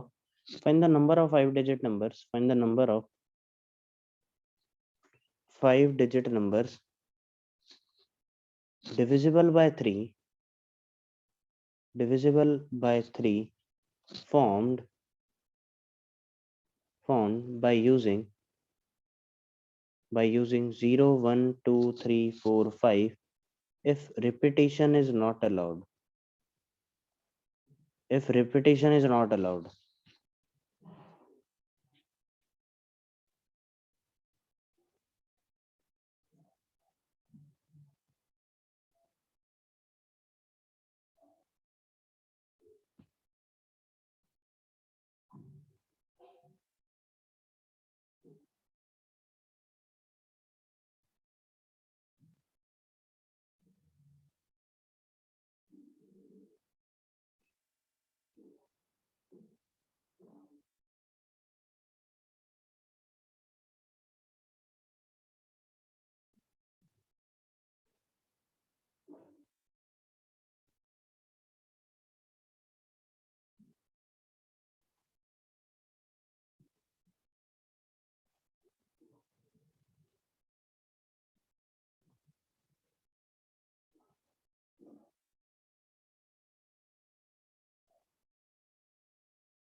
क्या आंसर आ रहा है? 2 × 5 फैक्टोरियल नहीं, 5 × 5 फैक्टोरियल नहीं, 4 × 5 × 3 × 2 नहीं, ये भी नहीं। और कुछ? divisible by 3 repetition not allowed.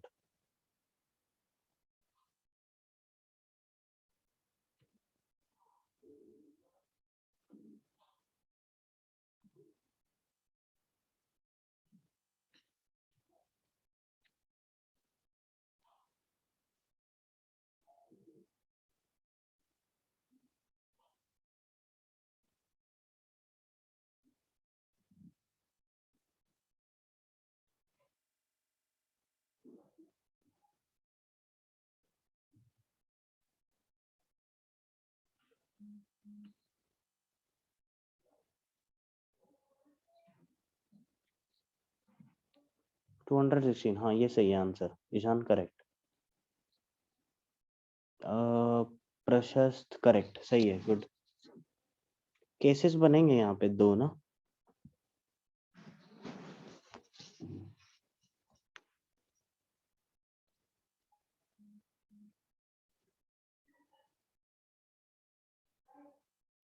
Cases बनेंगे 2।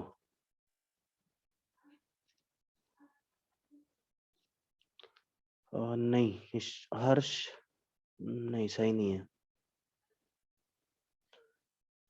देखो ध्यान से, अपने को एक 5 डिजिट नंबर बनाना है, ठीक है, यूजिंग 0 1 2 3 4 5।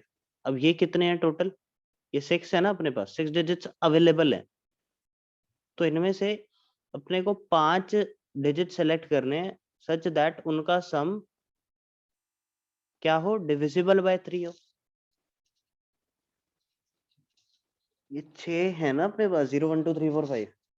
इनमें से अपने को 5 सेलेक्ट करने हैं सच दैट उनका सम क्या हो, डिविजिबल बाय 3 हो। अब अगर आप यहाँ पे ध्यान से देखो तो मैं 5 सेलेक्ट करने हैं 6 में से, वो आसान है, या 6 में से एक सेलेक्ट करूं जिसको रिजेक्ट करना है, वो आसान है? रिजेक्ट करने वाला आसान है ना भाई, क्योंकि 6 में से सिर्फ एक ही ऐसा, एक ही को रिजेक्ट करना, सेलेक्ट 5 को करना। तो रिजेक्शन पे ध्यान देते हैं हम लोग यहाँ पे, ठीक है। पहले तो जीरो, इन सब का सम निकालो, 0 + 1 + 2 + 3 + 4 + 5 कितना आता है? ये 15 आता। अब अगर मैं यहाँ पे कोई एक नंबर, लेट्स सपोज 0 1 2 3 4 5 में से अगर मैं के को निकालता हूं बाहर, तो जो 5 डिजिट बचेंगे उनका सम 15 - के रह जाएगा, and this should be a multiple of 3। अब ये 15 जो है वो ऑलरेडी मल्टीपल ऑफ 3 है, ये ऑलरेडी मल्टीपल ऑफ 3 है। तो के जो अपने को बाहर निकालना है वो भी मल्टीपल ऑफ 3 ही होना चाहिए ना। तो क्या क्या पॉसिबिलिटीज है, एक तो 0 और एक 3। या तो 0 को बाहर निकाल दो, तो जो बाकी नंबर्स आएंगे उनका सम क्या होगा, डिविजिबल बाय 3। या फिर 3 को बाहर निकाल दो, तो उनका सम क्या आएगा, डिविजिबल बाय 3। तो 2 केस बन रहे हैं क्या? कौन कौन से नंबर ले लो, एक एक केस है कि आप 0 1 2 3 4 5 को ले लो, ओ सॉरी, एक केस है नंबर बनाओ यूजिंग 0 1 2 4 5, और एक केस है नंबर बनाओ यूजिंग 1 2 3 4 5। तो अगर मैं 1 2 3 4 5 के हेल्प से नंबर बनाता हूं तो अपने पास कितने टोटल नंबर्स बनेंगे? 5 फैक्टोरियल। 5 फैक्टोरियल, इनके इनको बस रीअरेंज करते रहो, देखो सम तो हमेशा 15 ही आएगा, डिविजिबल बाय 3 हमेशा ही आएगा, कितने भी रीअरेंजमेंट अरेंजमेंट कर दें हम। तो 5 फैक्टोरियल, ये 120 तो ये हो गया। और अगर मैं 0 1 2 4 5 के हेल्प से नंबर बनाऊं तो कितने बनेंगे? 4 × 4 फैक्टोरियल। क्यों? क्योंकि इसके पास कितने ऑप्शन होंगे अब, 4 ऑप्शंस। 0 नहीं आ सकता ना, फिर उसके बाद 4, फिर 3, फिर 2, फिर 1। तो 4 × 4 फैक्टोरियल बेसिकली 96। तो आंसर इज 216। क्लियर है क्या? देखो कोई डाउट इसमें?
हो गया। Yes.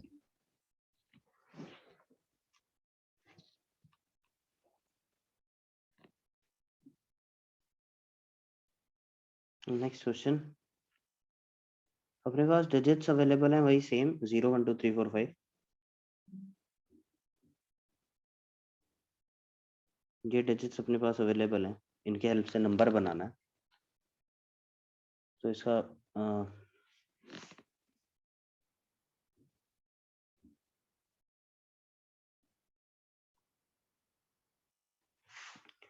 find number of 5-digit numbers, find number of 5 digits number, 5 digit numbers divisible by।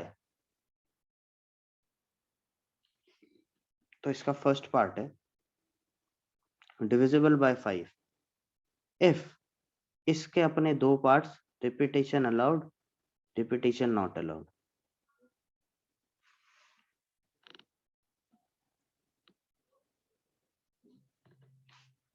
divisible by 5 if repetition allowed, repetition not allowed। और इसका second part divisible by 4 if repetition allowed, repetition not allowed।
हाँ जी, क्या आ रहा है first के ए का?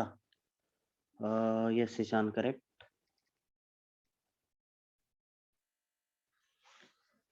9 into 8 ये कहाँ से आ गया भाई, चेक करो। हाँ सर्वेश ठीक है, प्रशस्त नॉट प्रशस्त, हाँ सही है सही है, प्रशस्त सही है। देखो फर्स्ट के ए का देखते हैं पहले, तो देखो फर्स्ट का ए 5 digit number divisible by 5, repetition अगर अलाउड है, अगर रिपीटेशन अलाउड है तो डिविजिबल बाय 5 के लिए क्या चाहिए कि लास्ट डिजिट या तो 0 हो या 5 हो, तो इसके पास दो ही ऑप्शन है ना, इसके पास दो ही ऑप्शन है। इसके पास कितने ऑप्शन है? 5। 0 अवेलेबल नहीं है ना इसके फर्स्ट डिजिट के लिए, नहीं तो वो 5 डिजिट नंबर रहेगा ही नहीं। बाकी इसके लिए फिर 6, इसके लिए 6, इसके लिए 6, ठीक है। तो 5 into 6 into 6 into 2 that will be 2160 ना, 6 क्यूब 216 एंड 5 into 2 10, तो 2160। और अगर रिपीटेशन नॉट अलाउड तो केसेस बनेंगे क्या? केसेस बनेंगे क्या? अगर रिपीटेशन अलाउड नॉट अलाउड है तो यहाँ केसेस बनेंगे कि अगर मान लो यहाँ 0 आ गया तो अलग नंबर ऑफ वेज होंगे, और 5 आ गया तो अलग नंबर ऑफ वेज होंगे। तो दिस प्लस दिस, 0 के केस में इसके पास कितने ऑप्शंस? 5 ऑप्शंस। इसके पास फिर 4, इसके पास 3, इसके पास 2, तो 5 into 4 into 3 into 2 that is 120 ये।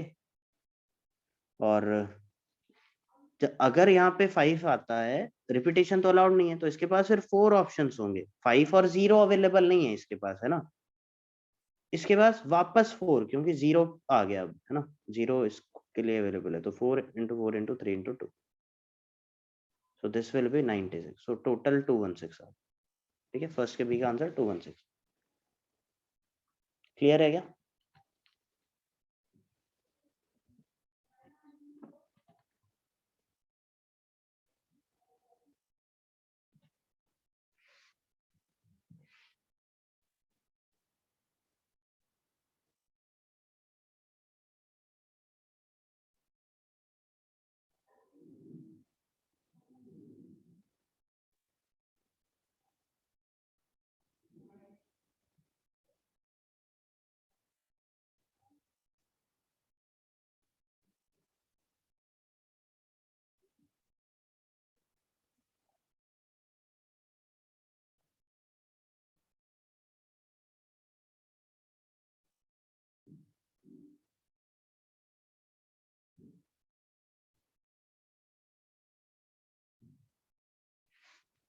ठीक है, नेक्स्ट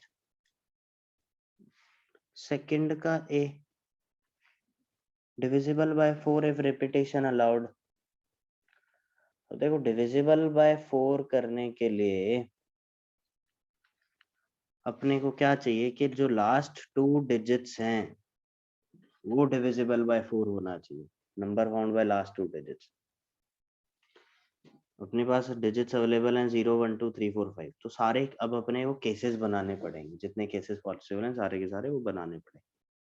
तो लास्ट 2 डिजिट्स डिविजिबल बाय 4 क्या क्या पॉसिबिलिटी है, देखो लास्ट 2 डिजिट्स के लिए लिख रहा हूँ, एक तो 0 4, देखो 0 के साथ कॉम्बाइन करके 0 1 0 0 0, सबसे पहले तो खैर 0 0, देन 0 1 0 2 0 3 0 4, देन 1 के साथ 1 0 1 2 1 2 1 3 1 4 1 5 नहीं, देन 2 के साथ 2 0 2 1 2 2 2 3 2 4 2 4 2 5 नहीं, देन 3 के साथ 3 0 नहीं, 3 1 3 3 2 3 3 3 4 3 5 नहीं, 4 के साथ 4 0 4 1 4 2 4 3 4 4 4 5 नहीं, 5 के साथ 5 0 5 5 1 5 2 5 4 नहीं, बस ये पॉसिबिलिटीज हैं।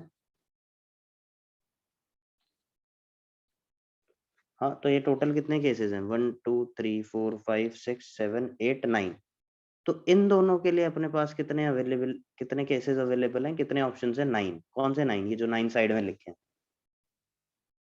ठीक है, रिपीटेशन तो अलाउड है, रिपीटेशन तो अलाउड है, अगर रिपीटेशन अलाउड है तो फिर तो क्या इसके पास कितने ऑप्शंस, 5 ऑप्शंस, 0 छोड़ के बाकी 1 2 3 4 5 कोई भी, इसके पास भी 5, इसके पास भी 5, रिपीटेशन तो अलाउड है ना, तो 5 into 5 into 5 into 9। क्लियर है क्या? अरे सॉरी सॉरी सॉरी, 6 होगा ना, टोटल तो 6 है ना, टोटल 6 है ना अपने पास, बस पहले के पास 5 होगा क्योंकि वहां 0 नहीं आ सकता, तो 5 into 6 into 6 into 9, ठीक है, so this will be the answer, right.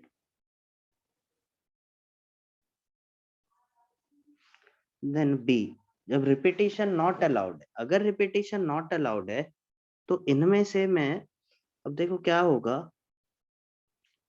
Repetition not allowed है तो केसेस तो इसके लिए लास्ट 2 डिजिट्स के लिए भी यही बनेंगे, बट उसमें मैं ये वाला एंड ये वाला नहीं लूंगा, रिपीटेशन नॉट अलाउड है ना, तो अब 7 केसेस ही होंगे अपने पास। सही है क्या?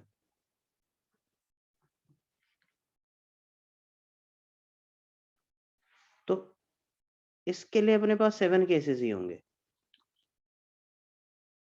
कौन कौन से लिख लेंगे एक बार। अच्छा ये है तो यहाँ पे लिखा है ना, ये वाले एंड ये, लेकिन यहाँ पे थोड़ा सा अपने को और सोचना पड़ेगा, मॉडिफिकेशन करना पड़ेगा, केसेस बनेंगे। कौन से केसेस?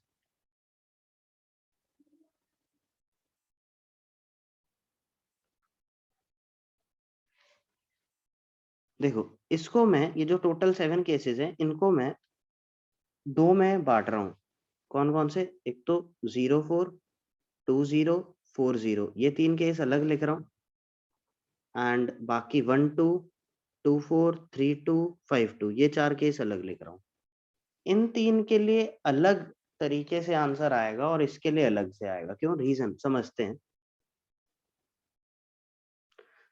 पहला मैं केस ले रहा हूं जब यहाँ पे 3 पॉसिबिलिटीज हैं। कौन सी 3? 04, 20, 40।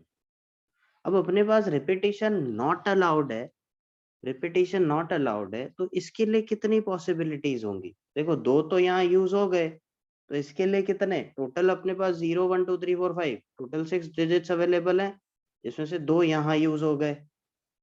तो इसके लिए कितनी पॉसिबिलिटीज? 4, then 3, then 2। तो 4 into 3 into 2 into 3 that is कितना? कितना बोलो? 72 क्या? प्लस जब यहाँ पे ये 4 आ सकते हैं, कौन से 4? 1, 2, 2, 4, 3, 2, 5, 2। तो यहाँ अलग काउंटिंग चलेगी। क्यों? क्योंकि अब यहाँ पे इसके लिए कितने डिजिट्स अवेलेबल हैं? 3। 3, बिल्कुल सही। ये 2 हटा दो, जैसे 1, 2 अगर यहाँ यूज हो गया तो 1 और 2 नहीं आएगा, प्लस 0 भी नहीं आएगा। और इसके लिए फिर 3, क्योंकि 0 आ सकता। फिर इसके लिए 2, तो 3 into 3 into 2 into 4, so that will be again 72। अच्छा यहाँ पे अब देखो कोइंसिडेंस है कि वो 72 72 वो सेम आ रहा। कोइंसिडेंस, ठीक है। तो आंसर विल बी 144 इसका।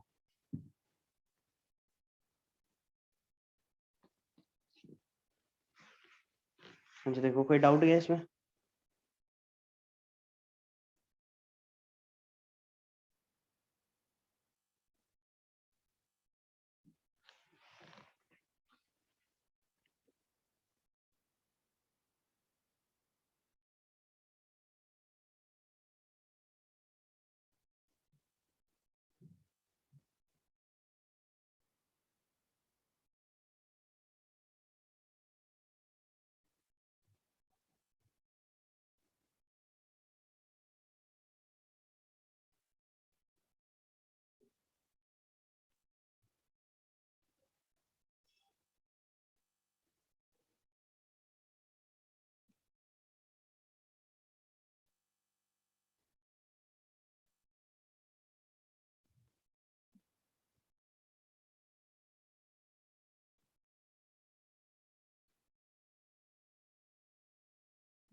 Done.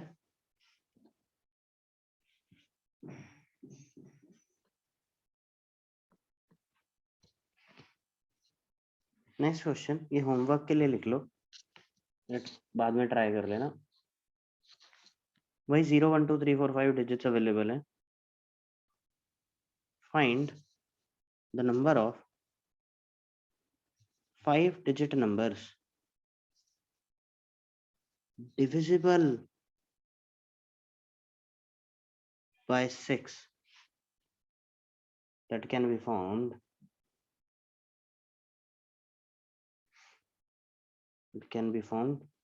if repetition is not allowed। repetition not allowed, repetition allowed के लिए नहीं करना है इसमें, not allowed के लिए बस। repetition allowed का इसका आंसर आएगा ही नहीं। not allowed, allowed में तो बहुत सारे केसेस हैं, छोड़ दो। repetition not allowed।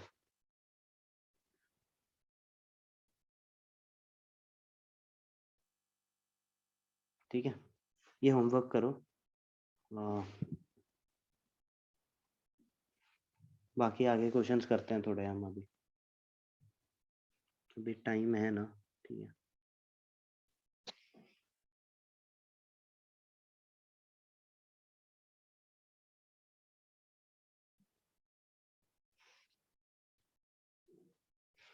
क्वेश्चन लिखो। How many words can be formed by using all the letters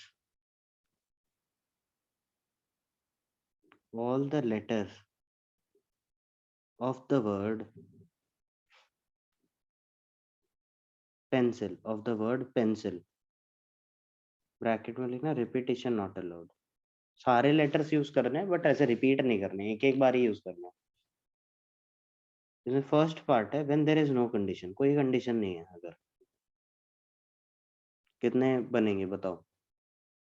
meaning और मीनिंगलेस वो सब, मीनिंग की जरूरत नहीं है, मीनिंगलेस वर्ड्स भी चलेगा। बोलो आंसर बोलो ना यार इसका डायरेक्ट। निशान सर्वेश ठीक है। प्रशांत करेक्ट। 6 फैक्टोरियल ना भाई, सीधा सीधा 6 factorial, pencil PENCIL, total 6 letters हैं, सारे लेटर्स यूज करने हैं एक ही बार, बस क्या अरेंज करना है ना, बस कुछ नहीं करना, पेंसिल 6 फैक्टोरियल। ठीक है, देन सेकंड, ये क्वेश्चन बहुत ही ध्यान से सुनना, बहुत इंपॉर्टेंट है। When n always comes before e,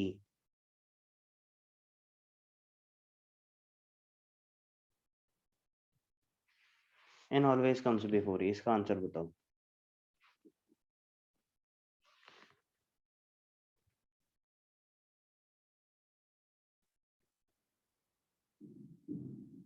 नहीं नहीं नहीं सर्वेश।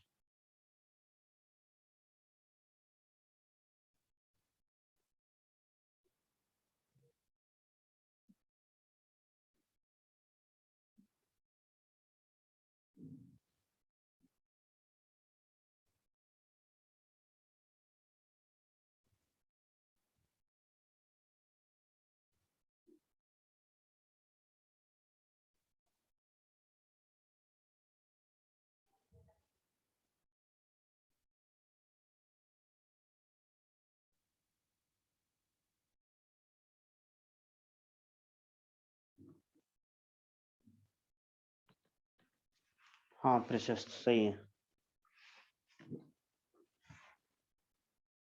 देखो n always comes before e, देखो यहाँ पे पेंसिल है, मैं इसको रीअरेंज करूंगा, जैसे बहुत सारे वेज आएंगे, टोटल इन टोटल अगर मैं बात करूं, अगर कोई कंडीशन नहीं है तो 6 फैक्टोरियल होंगे। देखो n और e में कोई पार्शियलिटी है क्या, n को कुछ ऐसा है क्या कि n को ज्यादा प्रेफरेंस मिलना चाहिए या e को ज्यादा प्रेफरेंस मिलना चाहिए, ऐसा कुछ है क्या? नहीं है ना, दोनों बराबर ही है, क्या फर्क पड़ता है n पहले आए या e पहले आए। तो क्या मैं बोल सकता हूँ कि सिंस वो दोनों, भाई पार्शियलिटी तो कोई है ही नहीं, दोनों बराबर ही है ना, क्या मैं बोल सकता हूँ इन 6 फैक्टोरियल में से half of the times n पहले होगा और half of the times e पहले होगा क्या?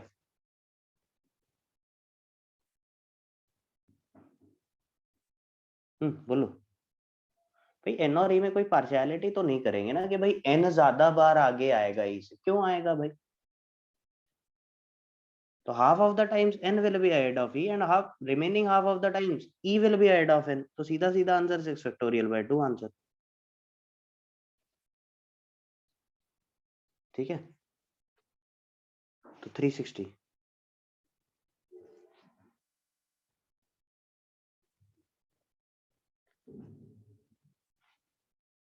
ठीक, सेकंड मेथड देखो इसका, ये सेकंड मेथड में मैं ज्यादा इंटरेस्टेड हूँ क्योंकि इस ये सेकंड मेथड आगे बहुत जगह यूज होने वाला है। सर क्या क्या पूछ रहे हो, 4 फैक्टोरियल क्यों नहीं होगा, 5 into 4 फैक्टोरियल क्यों होगा?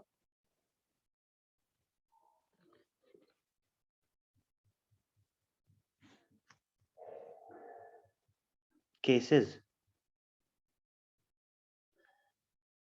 5 into 4 फैक्टोरियल, वो तो 5 फैक्टोरियल ही हो गया ना वो तो। केसेस, केसेस वाले में मैं आता हूँ अभी, रुको सुदीप वेट, बताता हूँ मैं वो क्यों नहीं होगा। केसेस बनाएंगे, रुको, थर्ड मेथड में ले लेंगे उसको, करते हैं।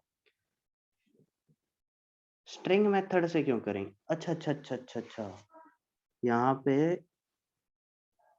अच्छा तो मैं एक चीज ठीक है, एन ऑलवेज कम्स बिफोर ही, एक काम करते हैं केसेस वाला मेथड पहले करते हैं, तो अगर आपको किसी को कोई डाउट है यहाँ पे वो क्लियर हो जाएगा।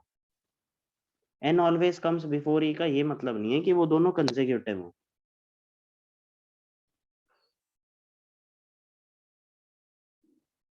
n always comes before e का ये मतलब नहीं है कि कंसेक्यूटिव हो, ठीक है। केसेस अगर मैं बनाऊं तो जैसे लेट्स सपोज अपने पास ये 6 है, अगर यहाँ n आ गया, लेट्स सपोज n यहाँ पे आया, तो भाई ये अब यहाँ पे कहीं भी आ सकता है ना, तो इसके लिए तो 5 4 3 2 1 अपने पास सारे ऑप्शंस खुले हैं, तो ये 120। देन उसके बाद ई कहीं भी आ सकता है, एन ऑलवेज कम्स बिफोर ई मतलब एन लेफ्ट हैंड साइड पे होना चाहिए, ऐसा कंसेक्यूटिव होना जरूरी नहीं है। हाँ चल, स्ट्रिंग मेथड नहीं लगेगा। अब अगर मान लो एन इधर आ गया, तो इसके पास कितने ऑप्शंस हैं, इसके पास अब 4 ऑप्शंस हैं, ई छोड़ के बाकी सारे, ई और एन छोड़ के बाकी सारे। फिर इसके पास 4, इसके पास 3, इसके पास 2, इसके पास 1, तो ये कितना हो गया 4 इंटू 4 फैक्टोरियल 96। सिमिलरली फिर एन अगर इधर आया तो इसके पास कितने ऑप्शंस, 4, ई नहीं आएगा, एन नहीं आएगा, इसके पास 3, इसके पास 3 यूज हो चुके तो 3 बचे, 2 1, तो ये कितना हो गया 72।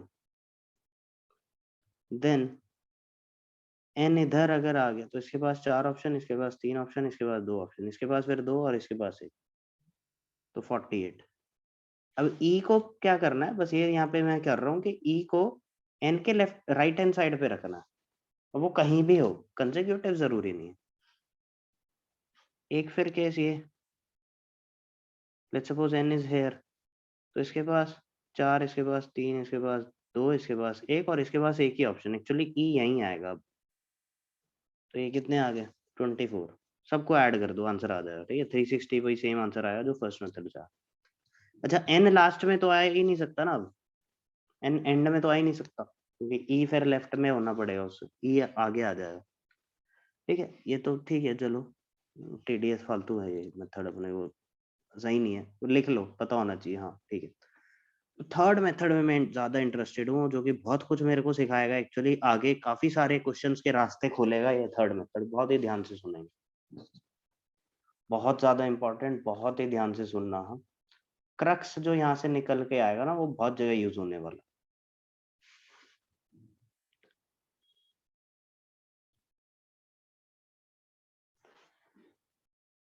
देखो अपने पास टोटल 6 लेटर्स हैं पेंसिल में, जिसमें से ई और एन प्रॉब्लम क्रिएट कर रहे हैं, ठीक है, बहुत ही ध्यान से सुनना। ये जो मैं एल्गोरिदम यूज करने वाला हूँ बहुत जगह काम आने वाली है बहुत ही सिंपल बट बहुत काम का। यहाँ पे अपने पास क्या है कि ई और एन दो ऐसे लेटर्स हैं जो प्रॉब्लम क्रिएट कर रहे हैं। ये शायद स्टेटमेंट मैंने पहले भी बोली होगी और अभी भी यूज कर रहा हूँ, क्या, जो चीज प्रॉब्लम क्रिएट करे पहले उसको सेटल करो, बाकी लोग तो ऐसे ही सेटल हो जाएंगे, उनको कोई प्रॉब्लम नहीं है, ठीक है। ध्यान, जो ऑब्जेक्ट्स प्रॉब्लम क्रिएट करें, ध्यान रखना, एकदम दिमाग में बैठा लो, जो ऑब्जेक्ट्स प्रॉब्लम क्रिएट करें पहले उन्हीं को सेटल करो, बाकियों की टेंशन नहीं है, वो अपने आप होते रहेंगे। तो यहाँ प्रॉब्लम कौन क्रिएट कर रहा है, ई और एन, है ना, ई और एन। तो ई और एन को ही पहले मैं सेटल करता हूँ, ई और एन को ही पहले मैं फिक्स करता हूँ कहीं पर। तो यहाँ पे मेरे पास टोटल 6 पोजीशंस अवेलेबल हैं, उन 6 पोजीशंस में से मैं 2 पोजीशन सेलेक्ट करता हूँ। तो ये क्या किया मैंने, select 2 positions for N and E, ठीक है, for N and E. N और ई के लिए 2 पोजीशन सेलेक्ट करी, ये 6 में से लेट्स सपोज वो दोनों पोजीशन जो सेलेक्ट हुई वो ये दोनों है, ठीक है। अब ये दो क्या हुआ, पोजीशन सेलेक्ट हुई। अब एन और ई को यहां पर इन 2 पोजीशंस पर बैठाने के कितने तरीके होंगे बोलो, 2 तरीके होंगे क्या, एन ई एन, नहीं एक ही होगा, एन पहले आएगा ई बाद में आएगा, ठीक है, एन पहले और ई बाद में, ठीक, इनटू बाकी जो अब बचे कितने 4, उनको तो 4 फैक्टोरियल से बैठा दो, कोई प्रॉब्लम ही नहीं है उनको। तो ये आंसर आ गया। ठीक है, ये मेथड बहुत इंपॉर्टेंट है, इसको ध्यान रखना, एकदम बैठा लो दिमाग में कि भाई जो चीज प्रॉब्लम क्रिएट कर रही है उसको पहले सेटल कर दो, बाकी तो अपने आप होते रहेंगे। ये बहुत ही सिंपल बट इफेक्ट है, बहुत जगह काम आने वाला है।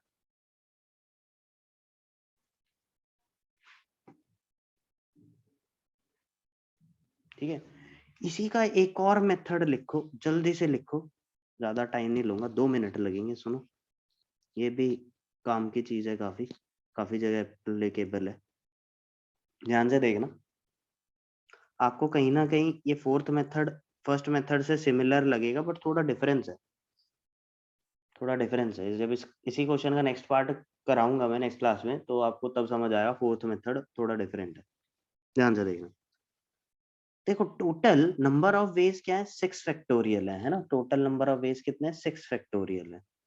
अब मैं क्या करता हूँ, मेरे को क्या चाहिए भाई, n और e में से n हमेशा e से पहले आए।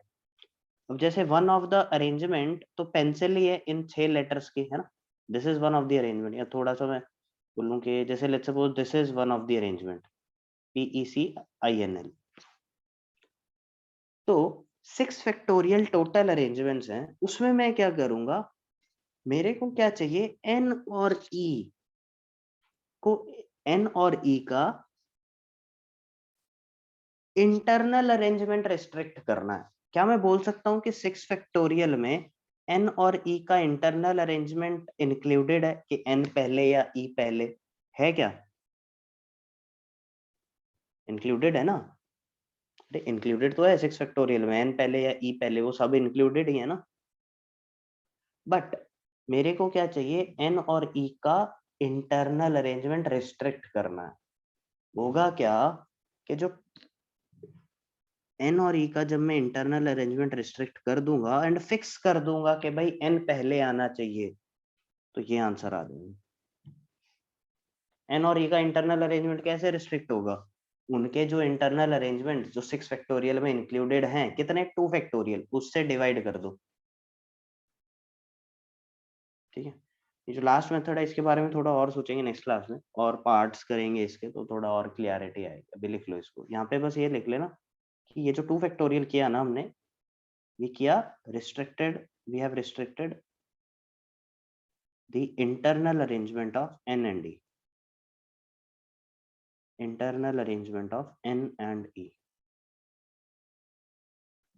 तो ये थर्ड और फोर्थ मेथड बहुत ज्यादा काम किया, ठीक है, ये अपने को बहुत जगह हेल्प करेंगे।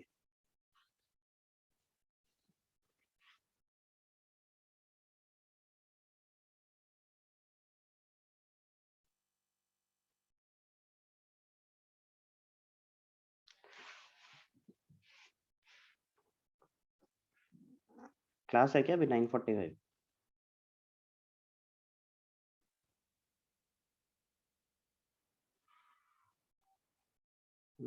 ठीक है, ठीक है। नेक्स्ट क्लास कब है अपनी, है क्या इस वीक में, है क्या कल है? अच्छा चलो बढ़िया, कल है ना। ठीक है, सेम टाइम, अच्छा ठीक है। ठीक है, एक बार जो आज किया है वो रिवाइज कर लेना एक बार अच्छे से, बाकी कल करते हैं थोड़ा होमवर्क, फिर मैं कल असाइन करता हूँ।